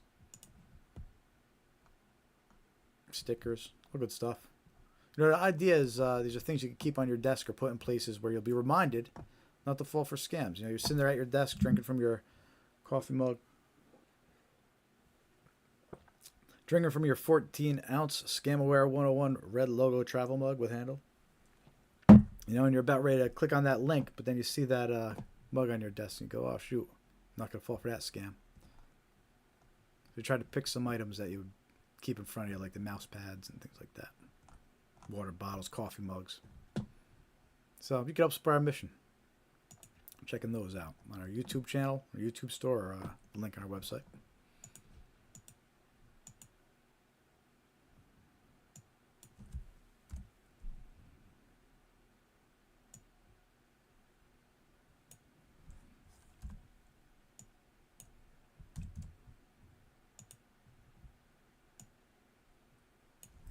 rounding out the last hour here.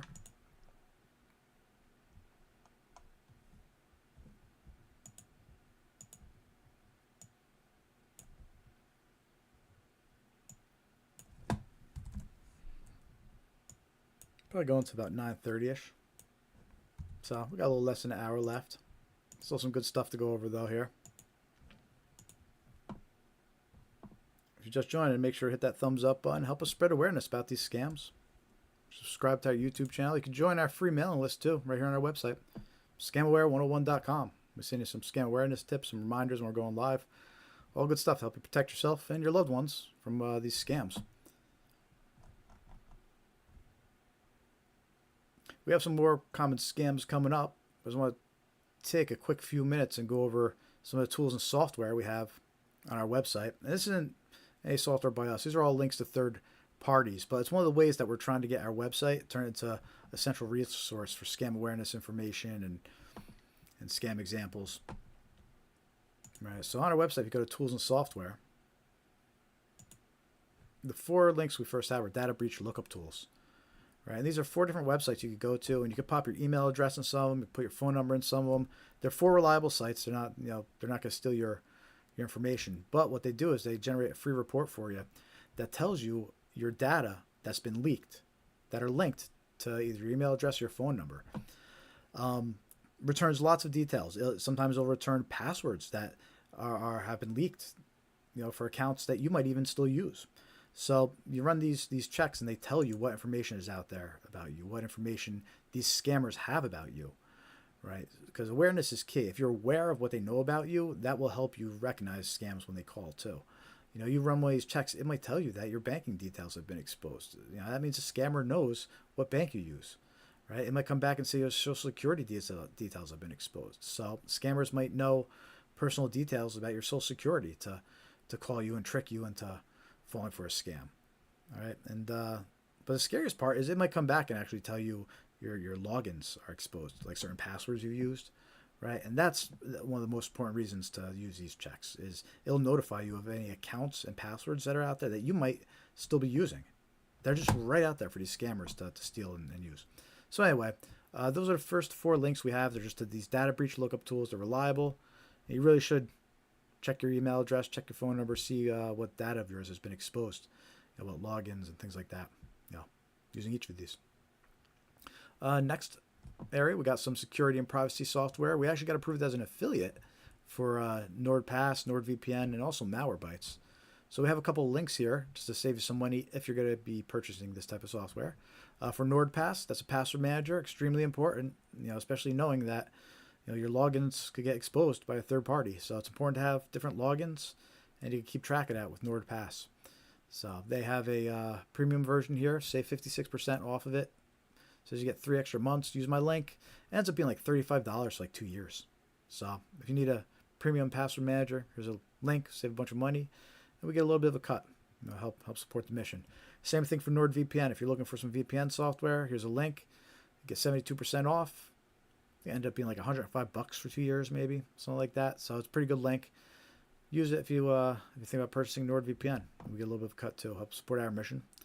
And then we also have a link to Malwarebytes Premium. So if you're looking to purchase some premium antivirus software, there's a link to Malwarebytes Premium. Pretty well known in the industry. So if you're looking for software protection or looking to purchase the premium version of Malwarebytes, use my link, save 25%. So I have those links under my under our resources and tools. Online tools and software page here. Then we got some links to free software as well. We have a link to Malwarebytes Browser Guard, which I'm pretty impressed with it. It's a free browser extension by Malwarebytes. You don't have to pay anything. You just go, you plug it into your Chrome browser, Firefox browser, whatever the case, Safari, I think, whatever browser you use, and it just blocks a bunch of ads and pop-ups and things like that are on websites. It was pretty good. In fact, some of my referral links above, it'll block some of those if you click them. So be aware if you're using the browser guard. Let my referral links through if you want to use them. But yeah, it's free. Click that link and you could put the extension on your browser too. It blocks a lot of good trackers and annoying ads. We got a link to Malwarebytes free, right? Which is good. I had the link to premium above, but we got a link to free here, which is pretty well known. You can run a scan on your computer for free, see if it runs any malware. We also have some links to some reverse image lookup tools. Now these come and play with romance scams for the most part.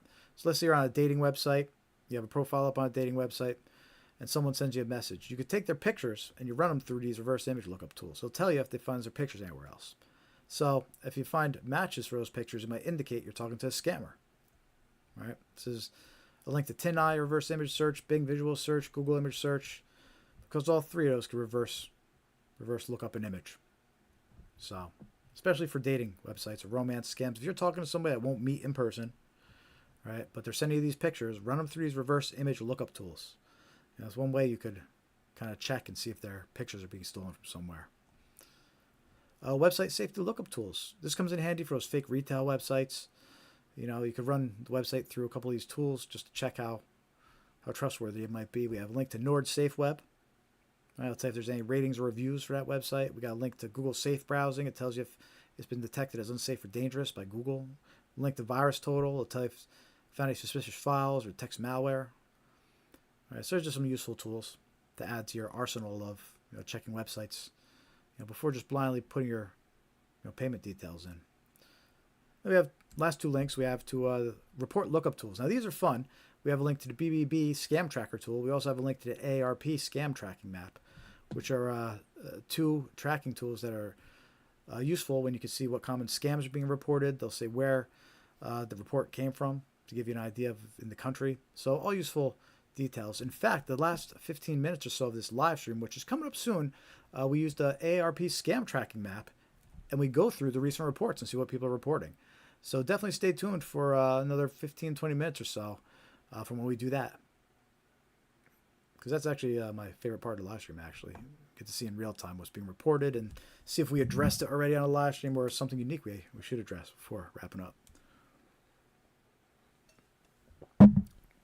Anyway, those are all the links that we have on our software, our online tools and software page. Check them out.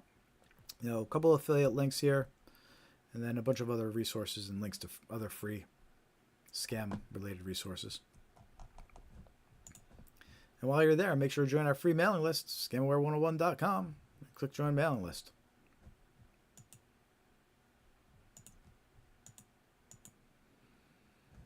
All right, now I have one more batch of scams to go over here before we go into our scam tracking map.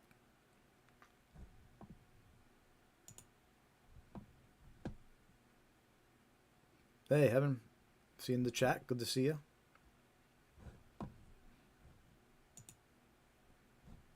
Are you asking if any of those links work with your cell phone? Yeah, I think most of them do. Most of them should. The data breach lookup ones. I mean, you view them on your website and you could put in your info there. And then the software, I think the VPN, password manager, I'm pretty sure you can install them on your phones as well, the VPN and password manager. Yeah, so I think most of those are available on mobile.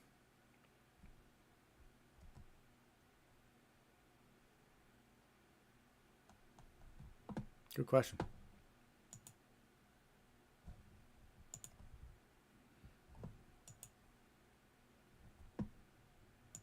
Cool. So we got some more common scams we're going to go into right now.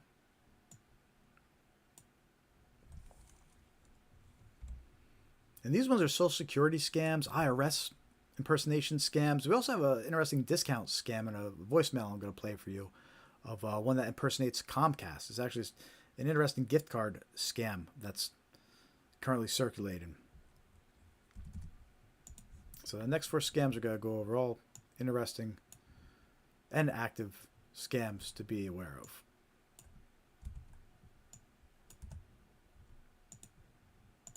So let's start with Social Security scams.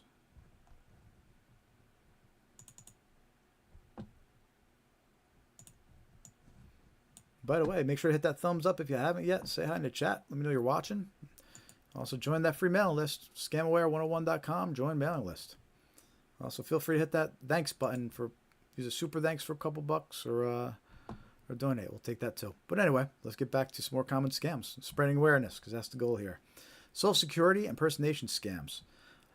You have to be aware of this. We're being targeted again multiple ways. They're calling you over the phone and impersonating Social Security. They're sending out emails and claiming to be from Social Security. All right, so I'm sure there's text message versions floating around as well. But basically, these scammers impersonate Social Security officials, and they'll claim there are problems with the victim's number or benefits. They'll threaten action unless immediate payment or information is provided. Scammers also send fake emails that appear to be from Social Security but link to dangerous websites. Right? So when it comes to Social Security scams, it's important to stay alert regardless of what type of communication you have. And this has been a real problem with Social Security. In fact, the image on my screen is actually a picture of a real envelope, that you would receive from Social Security. And these scams have become such a big problem that on their envelopes, on the physical envelopes that Social Security sends out, they have a big scam alert at the bottom of it. On all the envelopes, scam alert. Scammers are pretending to be government employees. They may threaten you and may demand immediate payment to avoid arrest or other legal action. Do not be fooled. Right? If you receive a suspicious call, hang up. Do not give them money or personal information and report the scam.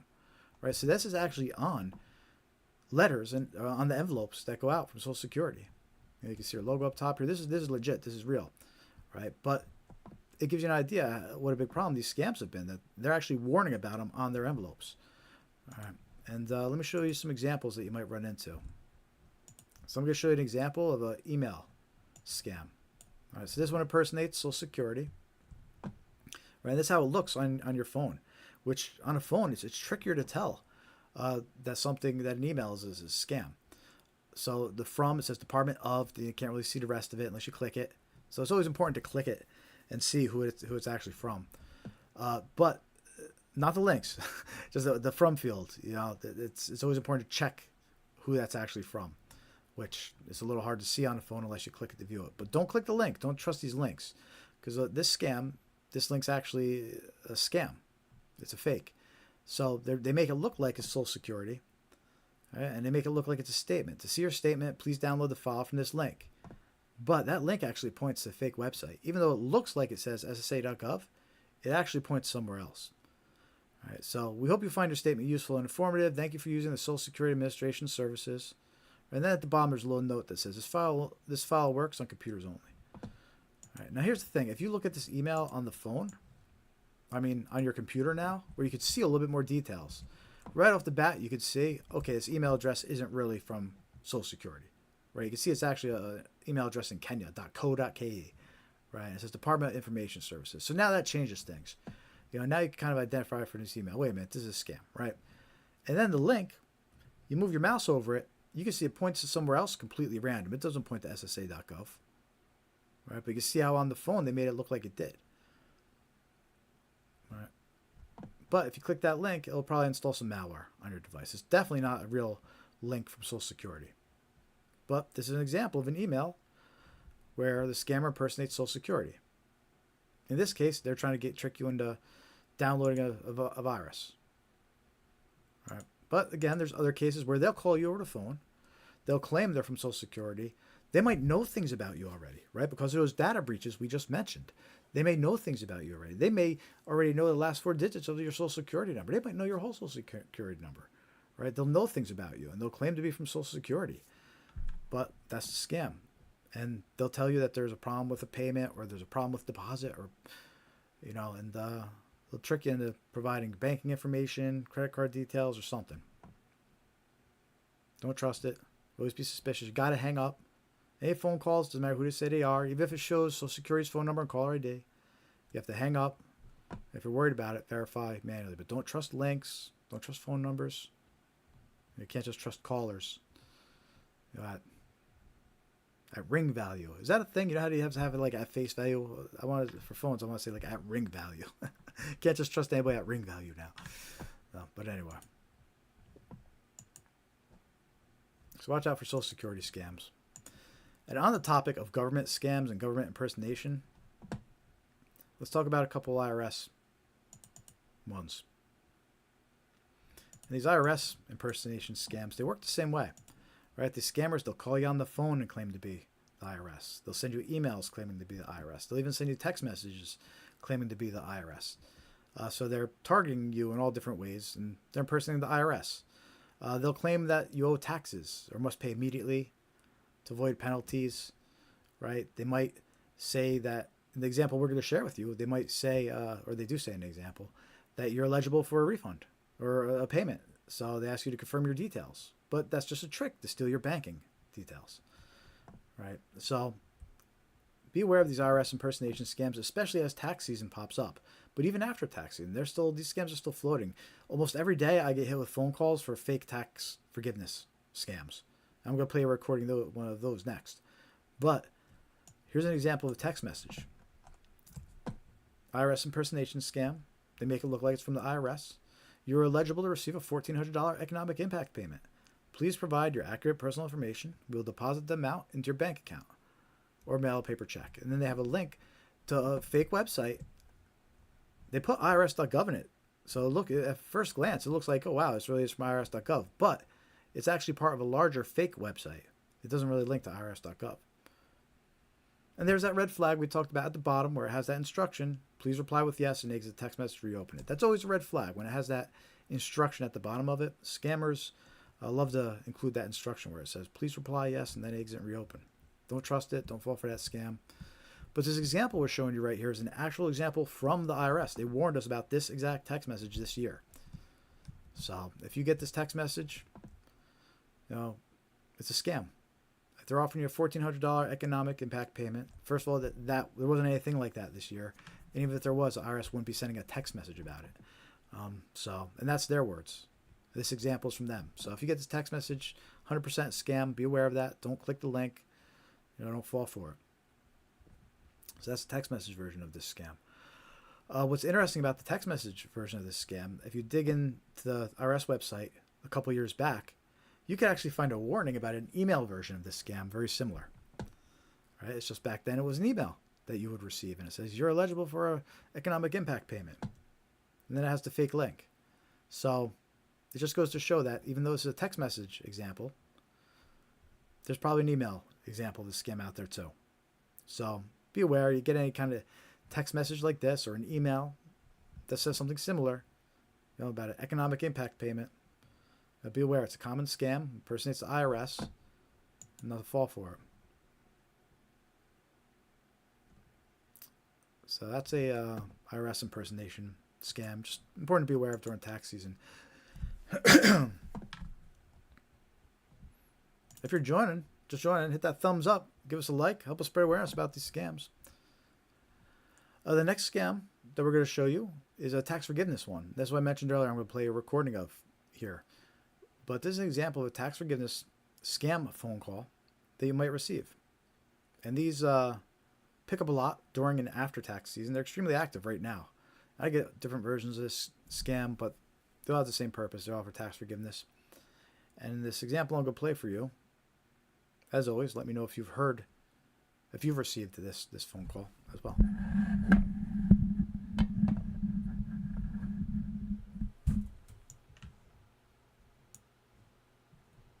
Hi, this is Lindsay Carter from the Activation Department. Give me a call back at 833-850-2527. Our records indicate you have some back taxes owed.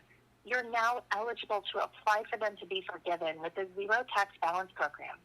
Any back owed taxes can be enrolled to be forgiven through this program. But we do need to sign up this week. Just give me a call so we can start the process. It's really quick. And I'll keep your file open here. So my number is 833-850-2527. If you've already resolved this, call back and press 2 to be removed. Can't wait to speak with you. 2. So that's one example of a tax forgiveness phone call that you might receive. But I have a second example here.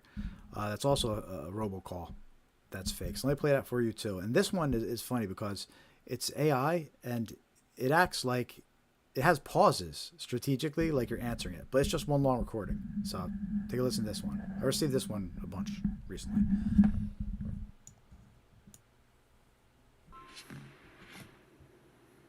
Hello? Hello?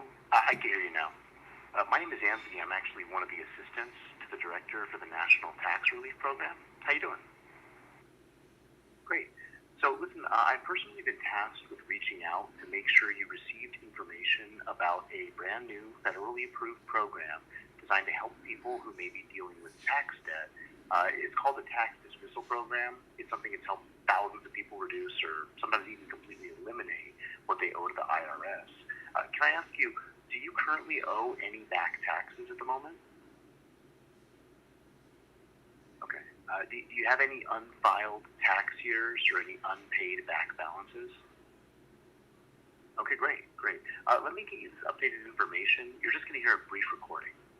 Okay, so this special program has been recently approved. Yeah, so I'm going to stop it there. But you get the point. That it's a shady call. Like, it's designed to have pauses. I didn't answer any of those questions. I just sat there silently, right? But it had pauses built in to make it sound like, and then no matter what you say, it's going to play you that recording, right? And that's how this scam works. It's just part of this whole tax forgiveness, trying to get you to reach out to these scammers and these companies. But they're not offering a real service. This is all part of a scam. If you're concerned that there's some tax forgiveness that might be available for you, reach out to a real accountant. Reach out to your accountant. Reach out to an accountant service. But I wouldn't accept any, use any random service that's leaving me voicemails. They're especially done in a shady way and automated. Made to sound like they're calling just for you. In the first example we played, the woman sounded very real. It didn't sound like AI. And the way it was worded, she said, "We have, your file on our desk." And it's very personalized to make it sound. It says you have back taxes owed, right? But they don't know that. They're just saying that on everybody because it's a recorded. It's a robocall. So it's they're using tricky tactics. They're trying to make it sound like it's a real person calling you. In both examples, they try to make it appear like it's a real person on the other end. So something like that is a big red flag. Don't trust it, and be aware that these calls are happening all the time. These tax forgiveness calls. And other types of scams too. They're able to robocall like this. So those are a couple scams. Watch out for them during tax season and currently. I'm still getting reports of these types of scams. Actively circulating now. That phone call I just played for you, I've received like 3 times so far. Including like today or yesterday. So very, very active and currently circulating. Be aware of them. This next scam is interesting too. We're seeing lots more reports of this scam, and I'm not sure exactly what to call it, but it's an impersonation scam that they impersonate your internet provider. They impersonate Comcast or Xfinity or Verizon, and in this case, they leave you a voicemail and they say that your special pricing is expiring. Your 50% discount is expiring. Right, so they make you think your bill's going to double, and that's what they use to try to trick you into calling. And let me play I'm going to play a recording for you first, and I'll explain how this scam works afterwards. But it's important if you get a phone call like this, beware it's a scam. And just because this one tries to impersonate Comcast, they're out there impersonating all sorts of different services. So just be aware if you get any kind of call like this, regardless of what service you're using. Here.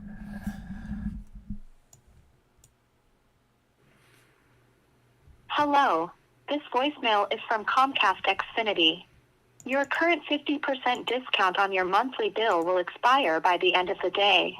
To maintain your reduced rate, call the number on your caller ID immediately.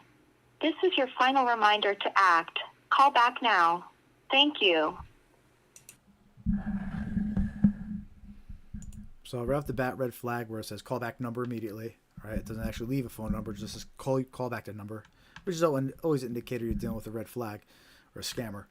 But yeah, so I get that voicemail. It's claiming to be from Comcast. I don't have Comcast, so I knew right off the bat, this is a scam. And the voicemail saying your promotional pricing is expiring, your 50% discount's expiring, which means your bill's going to double. Okay, and it says call back number, right? And it's trying to get you to call that number, trying to make you think it's Comcast. So here's how the scam works: you call back, they're impersonating Comcast, right?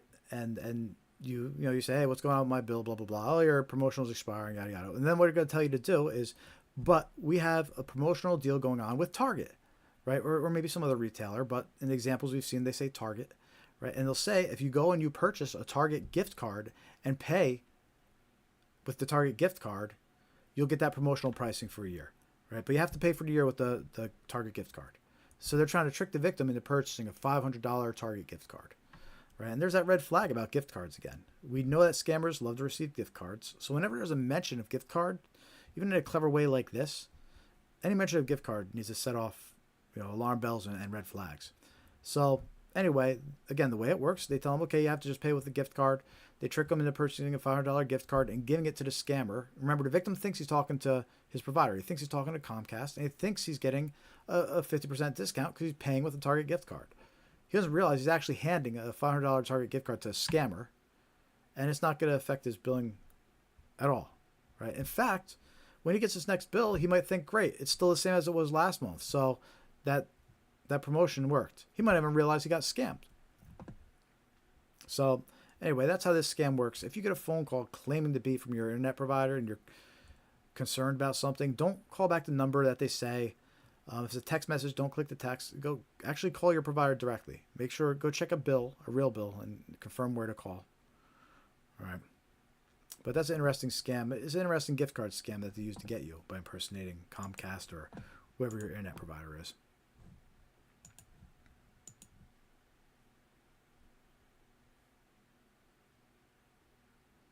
Dave says he gets constant calls saying my loan application has been received and for me to call to go over it.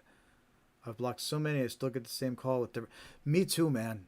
I'm not sure exactly what that scam progresses into. You know, it probably evolves into some kind of like pay the fees and taxes first on a loan or something like that, I would assume. Or at the very least, it tries to steal your banking details to get the loan maybe. But I'm sure it steals all sorts of details or something. But yeah, that one's wild. I get so many voicemails about that, multiple calls a day sometimes. Agreed. All right. So that was over 20 different scams that we just reviewed and talked about here on the live stream tonight. So we just wrapped up our third hour. We're actually about 3.5 hours in. So we're coming up to the last thing we do before wrapping up. But this is one of my favorite parts of the live stream here is when we actually check the AARP scam tracker map. And we see what kind of reports, scam reports, are coming in. Like recently, usually within the past, within 48 hours usually. So if you remember from earlier, that's on the scamaware101.com website. We have it on a link. I'll show you. Actually, no, I'll show you where to find it in a second. But while you're there, before you even click the link, go to our website, scamaware101.com, and click join mailing list. Right? It's a free mailing list, and we'll remind you when we're going live. Send you reminders and let you know when we post new content, all useful stuff. And while you're there, follow us on social media, Facebook, Threads, Instagram, X, Blue Sky, YouTube. We're most active on Facebook. We got to get our Facebook followers up. So if you don't subscribe to us on Facebook yet, go find us on Facebook, follow us. Facebook.com/scamaware101.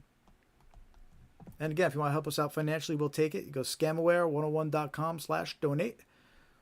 Or we'll take the super thanks over on YouTube too. You can hit that thanks button. So it's a couple bucks that way if you want. We appreciate it all.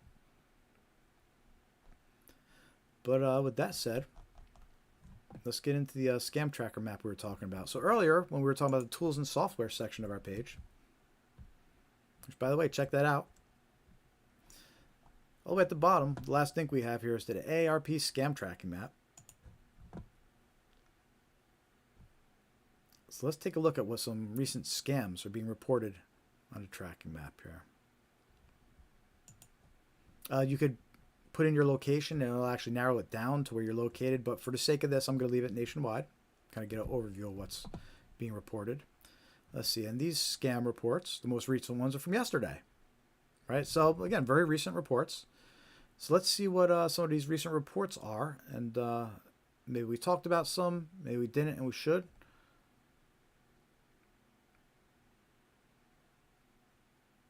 This was a threatening text that appears to be from an escort agency. Okay, so this one looks... Let's dive into this one right off the bat. This looks interesting. I didn't give many details, but this was a threatening text that appears to be from an escort agency wanting money and having my relatives' names tied to it. Very disturbing. I will report to my... She didn't give any more details about it, but... Interesting. Don't hear about that often. Government imposter scam. Text... There we go. Text purported to be from irs.gov. Contains what appears to be the official IRS logo. Excellent facsimile photo with message. Okay, so let's see what this IRS impersonation scam. You are eligible to receive a free $1,400 economic impact payment. Boom. There we go. We literally just talked about this scam. That's funny. And this person's example actually had the IRS logo at the top. Yeah. There you go. That one's still circulating. Even though tax season is over, text message is still circulating. So watch out for that IRS economic impact payment, the fake scam. That's the one we went over a few minutes ago, one of the last ones we went over on a live stream.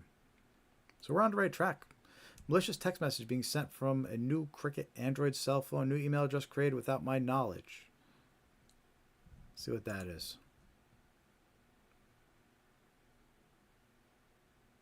Signed up for a Facebook account with my name and the set offensive messages. What kicked off a... it just sounded like somebody got this person's login. Watch out for... Well, obviously, the whole point here is we want you to recognize these scams before the scammer gets your login. Like this next one. This is more like it. So here's an example of a fake order scam that somebody reported. Again, his reports came in yesterday. I received an email from Jessica Walker, which, by the way, that's a very common name, Jessica Walker, and all these scam messages. I've gotten calls and emails from Jessica Walker. I think it's like considered a friendly name. But anyway, supposedly from Norton, it said I owed $449 for a subscription renewal. I called the customer service. I told them I don't have Norton. They wanted to get into my computer to cancel. Right? So that's a common scam. This is one of those fake order refund scams. Right? They trick you into thinking a fake order was placed. They trick you into calling a phone number to dispute that order. But then they try to get onto your computer to try and help you, supposedly. And that's a scam. So this is all fake. There was no order. This is all some giant scam to try and trick you into getting on your PC. In fact, bear with me one sec. I just want to screenshot this report for future reference. Because it's a good example. These Norton, it's very common. Geek Squad, fake order notifications from Geek Squad, they claim to be. McAfee a lot of times, but here's Norton.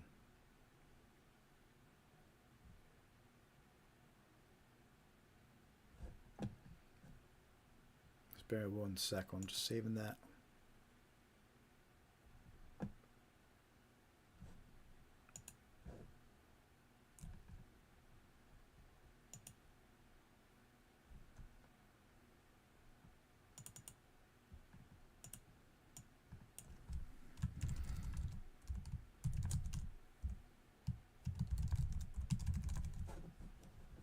Okay, let's see what's next on here.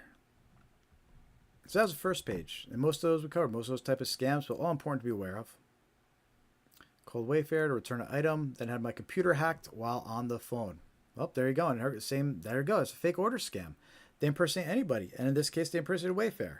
And they called up and they hacked in the computer. The victim was tricked into letting him on the computer. Another person reporting at Norton one. I don't know if it's the same person or not. Marathon, Florida. Here we go. Florida left voicemail to authorize payment of $14.99 for a recent order of a MacBook Pro on Amazon account. We played that recording for you earlier. That was one of the scams we covered. And one of the examples I actually played when we talked about fake order scams. One of the examples we played was this phone call claiming to be from Amazon and claiming a MacBook Pro was purchased. So that one's still going around. Someone reported it yesterday. Be suspicious of those fake order scams and check out our video about fake order scams. We have a video on our YouTube channel and it has that example in it. So make sure to check out our YouTube channel for that fake order scam video with this example. Home related scam. I received a letter with no return address claiming to be from Bay Equity LLC, claiming they're trying to contact me about... let's see what this is. Property's home warranty, urging me to call them immediately. I rent a room, do not own a property, so this is obviously a scam. I had an expiration date, less than 10 days from the notice date. It says they try to contact, a bunch of stuff. Interesting. Yeah, watch out for those fake home warranty expiring notices. It sounds like this person's reported them. We'll look at one more page, and then we'll get this wrapped up. But this is all good stuff to be aware of, right? And these are all reports that came in yesterday. And we just got through, we're on the third page, and this is all from just yesterday alone. Man pretending to be Mark McGuire, saying I applied for a sweepstakes to win a vacation last Christmas, and I won. These are a fake winner, prize winner, sweepstakes scam. Eventually what they do is they end up trying to collect fees or taxes usually, or they trick you into having to pay shipping, or there's some other catch. So be suspicious of anybody saying anything for free. Certainly don't give any money or payment details or personal information to somebody out of blue claiming you won a prize. If they ask you to pay first, it's definitely a scam. If they ask you to pay taxes or fees first, it's a scam. Don't trust it. Email from Larry Gilbert, VP, and said my PayPal account was being charged for Bitcoin sales, $468. I should call if this wasn't a legit purchase. Yeah, see, that's another fake order scam. They impersonate PayPal too. That's one of the big names they'll impersonate. You get an email, it says your PayPal account's being charged $468. Call this number to dispute it. You call that number, it's a scammer though. It's not PayPal. So watch out for that scam. It's just another version of a fake order scam. In fact, you know what? I'm going to screenshot this report too. I'll just add it to the examples here. Yeah, and reading, they wanted him to download AnyDesk, right? And that was one of the warnings earlier. You know, what that does, it allows a scammer to access your device. So a bunch of red flags here. The email that says it's a PayPal charge. The phone number that they call it doesn't match PayPal's phone number. Asking for a gift card. They eventually asked to send a gift card to himself. So that's a red flag. Mention of a gift card. There's so many red flags for this experience. And then go to my bank account and eventually hung up.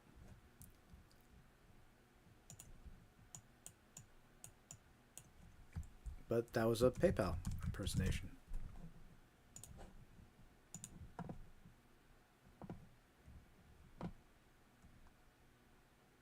All right, last two scams reported here. Let's see. Gift card scams and fraud. They sent me a cashier's check for this is great. This is our secret survey mystery shopper scam that we went over. They sent me a cashier's check for $3,770. Asked me to deposit it, keep $700, and then buy $3,000 worth of gift cards at Walmart. All right. Yep, that's one of the last scams we went over when we were talking about snail mail scams. We also have a video about that scam with real examples. But that's when the actual letter comes with a check attached. But eventually the check's gonna bounce. Yeah, I shouldn't give any more details, but again, we actually have examples of this scam on our YouTube channel. And we talked about it tonight too. So make sure to check out the mystery shopper and secret survey checking scam on our YouTube channel. The last scam reported here. Received a call. Caller did not identify himself and asked if I was the business owner. Tried to pressure me into accepting. Let's see. This is a good one. Tried to pressure me into accepting their Google Business Profile optimizing services. I don't know. That's a bad example. Let's see if we get one more good example to wrap up on here. Here's another person reporting that MacBook Pro phone call, that fake order scam. Claimed to be Amazon and MacBook Pro was purchased. Don't trust that phone call. Lots of people are getting it. Lots of reports coming in about it.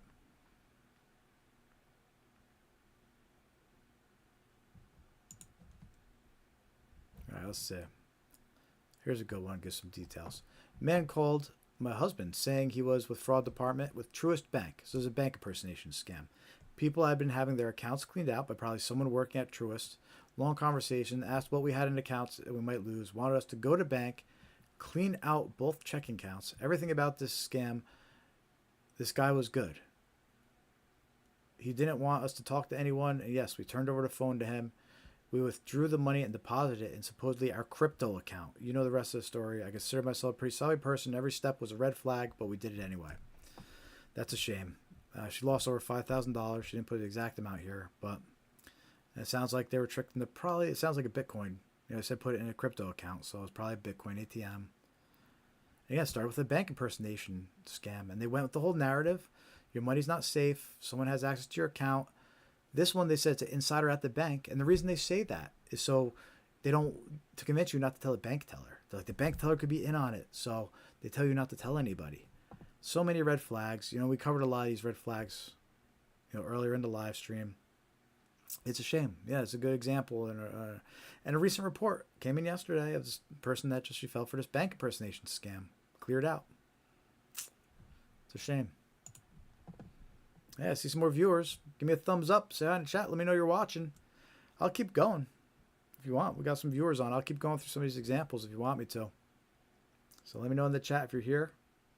If you want me to keep going. I was going to wrap it up, but looks like the viewer count might be going up a little bit. But again, I don't know how realistic that is. So let me know in the chat if you're actually watching and want me to keep going. Check a couple more here in the meantime.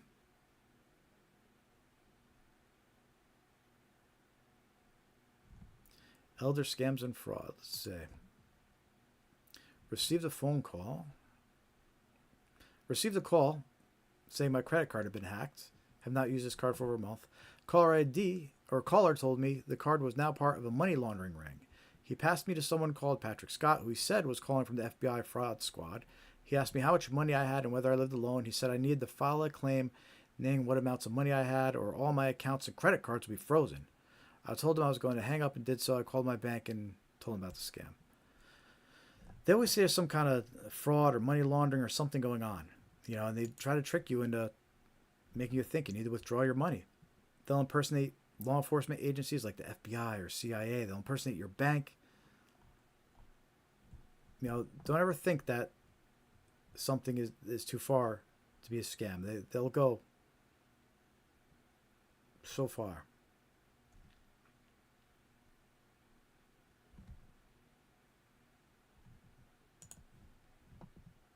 Let's take a look at a couple more scams, then we'll wrap up the live stream. Unless I get a massive spike in viewers here. Well, last chance to hit that thumbs up if you haven't yet. Make sure to subscribe if you haven't yet too. And also, scamaware101.com.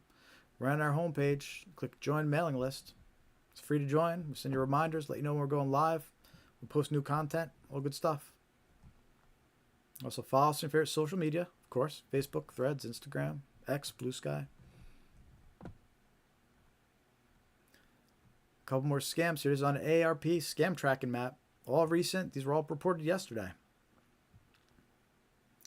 Identity theft. Pretend to be someone else on a dating app and emailed requesting name, phone number, address, and photo.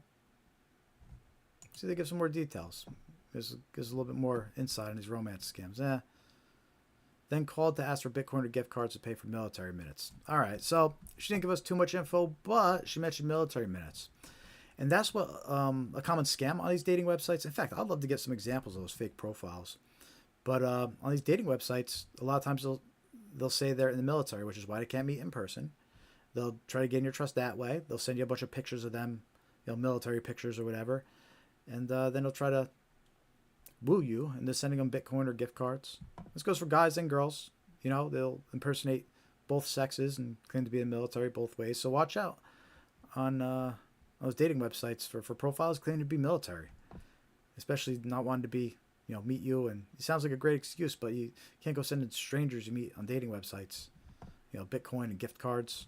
Extremely common in romance scams. At least do a reverse image lookup on their pictures. It's not guaranteed, but it's one way to try and check. And again, we have those links, those reverse image lookup links on our online tools and software page. Hit that thumbs up if you're just joining.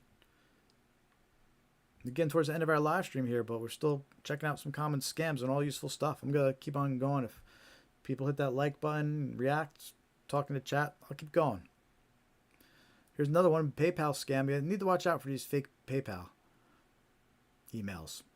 They're made to look very legit. They tell you that there's a pending charge and call a number to dispute it. But it's an example of a fake order scam. If you call that number, you'll be connected to a scammer. Here's a third report we see yesterday. Fake order, phone call, claims this person says an iPad was charged to Amazon account. But they're probably talking about the MacBook. But even so, watch out for these robocalls. We play the example of those phone calls claiming to be from Amazon, claiming a MacBook was purchased. Fake order scams. And you know what? I think that's a good one to wrap up the live stream on. Bunch of fake order scams, one after the other. So be suspicious of these notifications that you get. Claiming an order was placed, whether it's a phone call or an email. Ones that claim to be PayPal.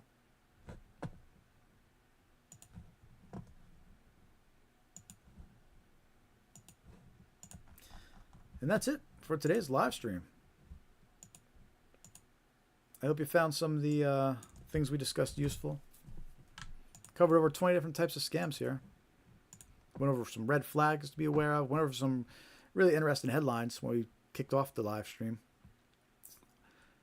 All useful, all important. Hey, if you want to help support our mission over here, help out financially, there's a thanks button over on YouTube. Watching the video later, you can still hit that thanks button. Go to scamware101.com/donate. If you want to donate something, we'll take that too. It's always appreciated. Helps support our mission. And as always, join our free mailing list here, scamaware101.com. Hit join mailing list. And you can follow us on your favorite social media. We need to get those followers up. It really does help us spread awareness about our content and these scams. So if you don't follow us on social media yet, definitely check us out on Facebook, Threads, Instagram, X, Blue Sky. We're on all of them. So hit that thumbs up one last time if you haven't yet. Give us a like before we wrap up. Hit that subscribe button if you haven't yet. And we appreciate you all. So everybody, again, thanks for watching. We're going to be here next week, August 14th, 5:45 p.m. Eastern Time, same time. Tune in. Hope to see you. Until then, stay safe. Have a good one.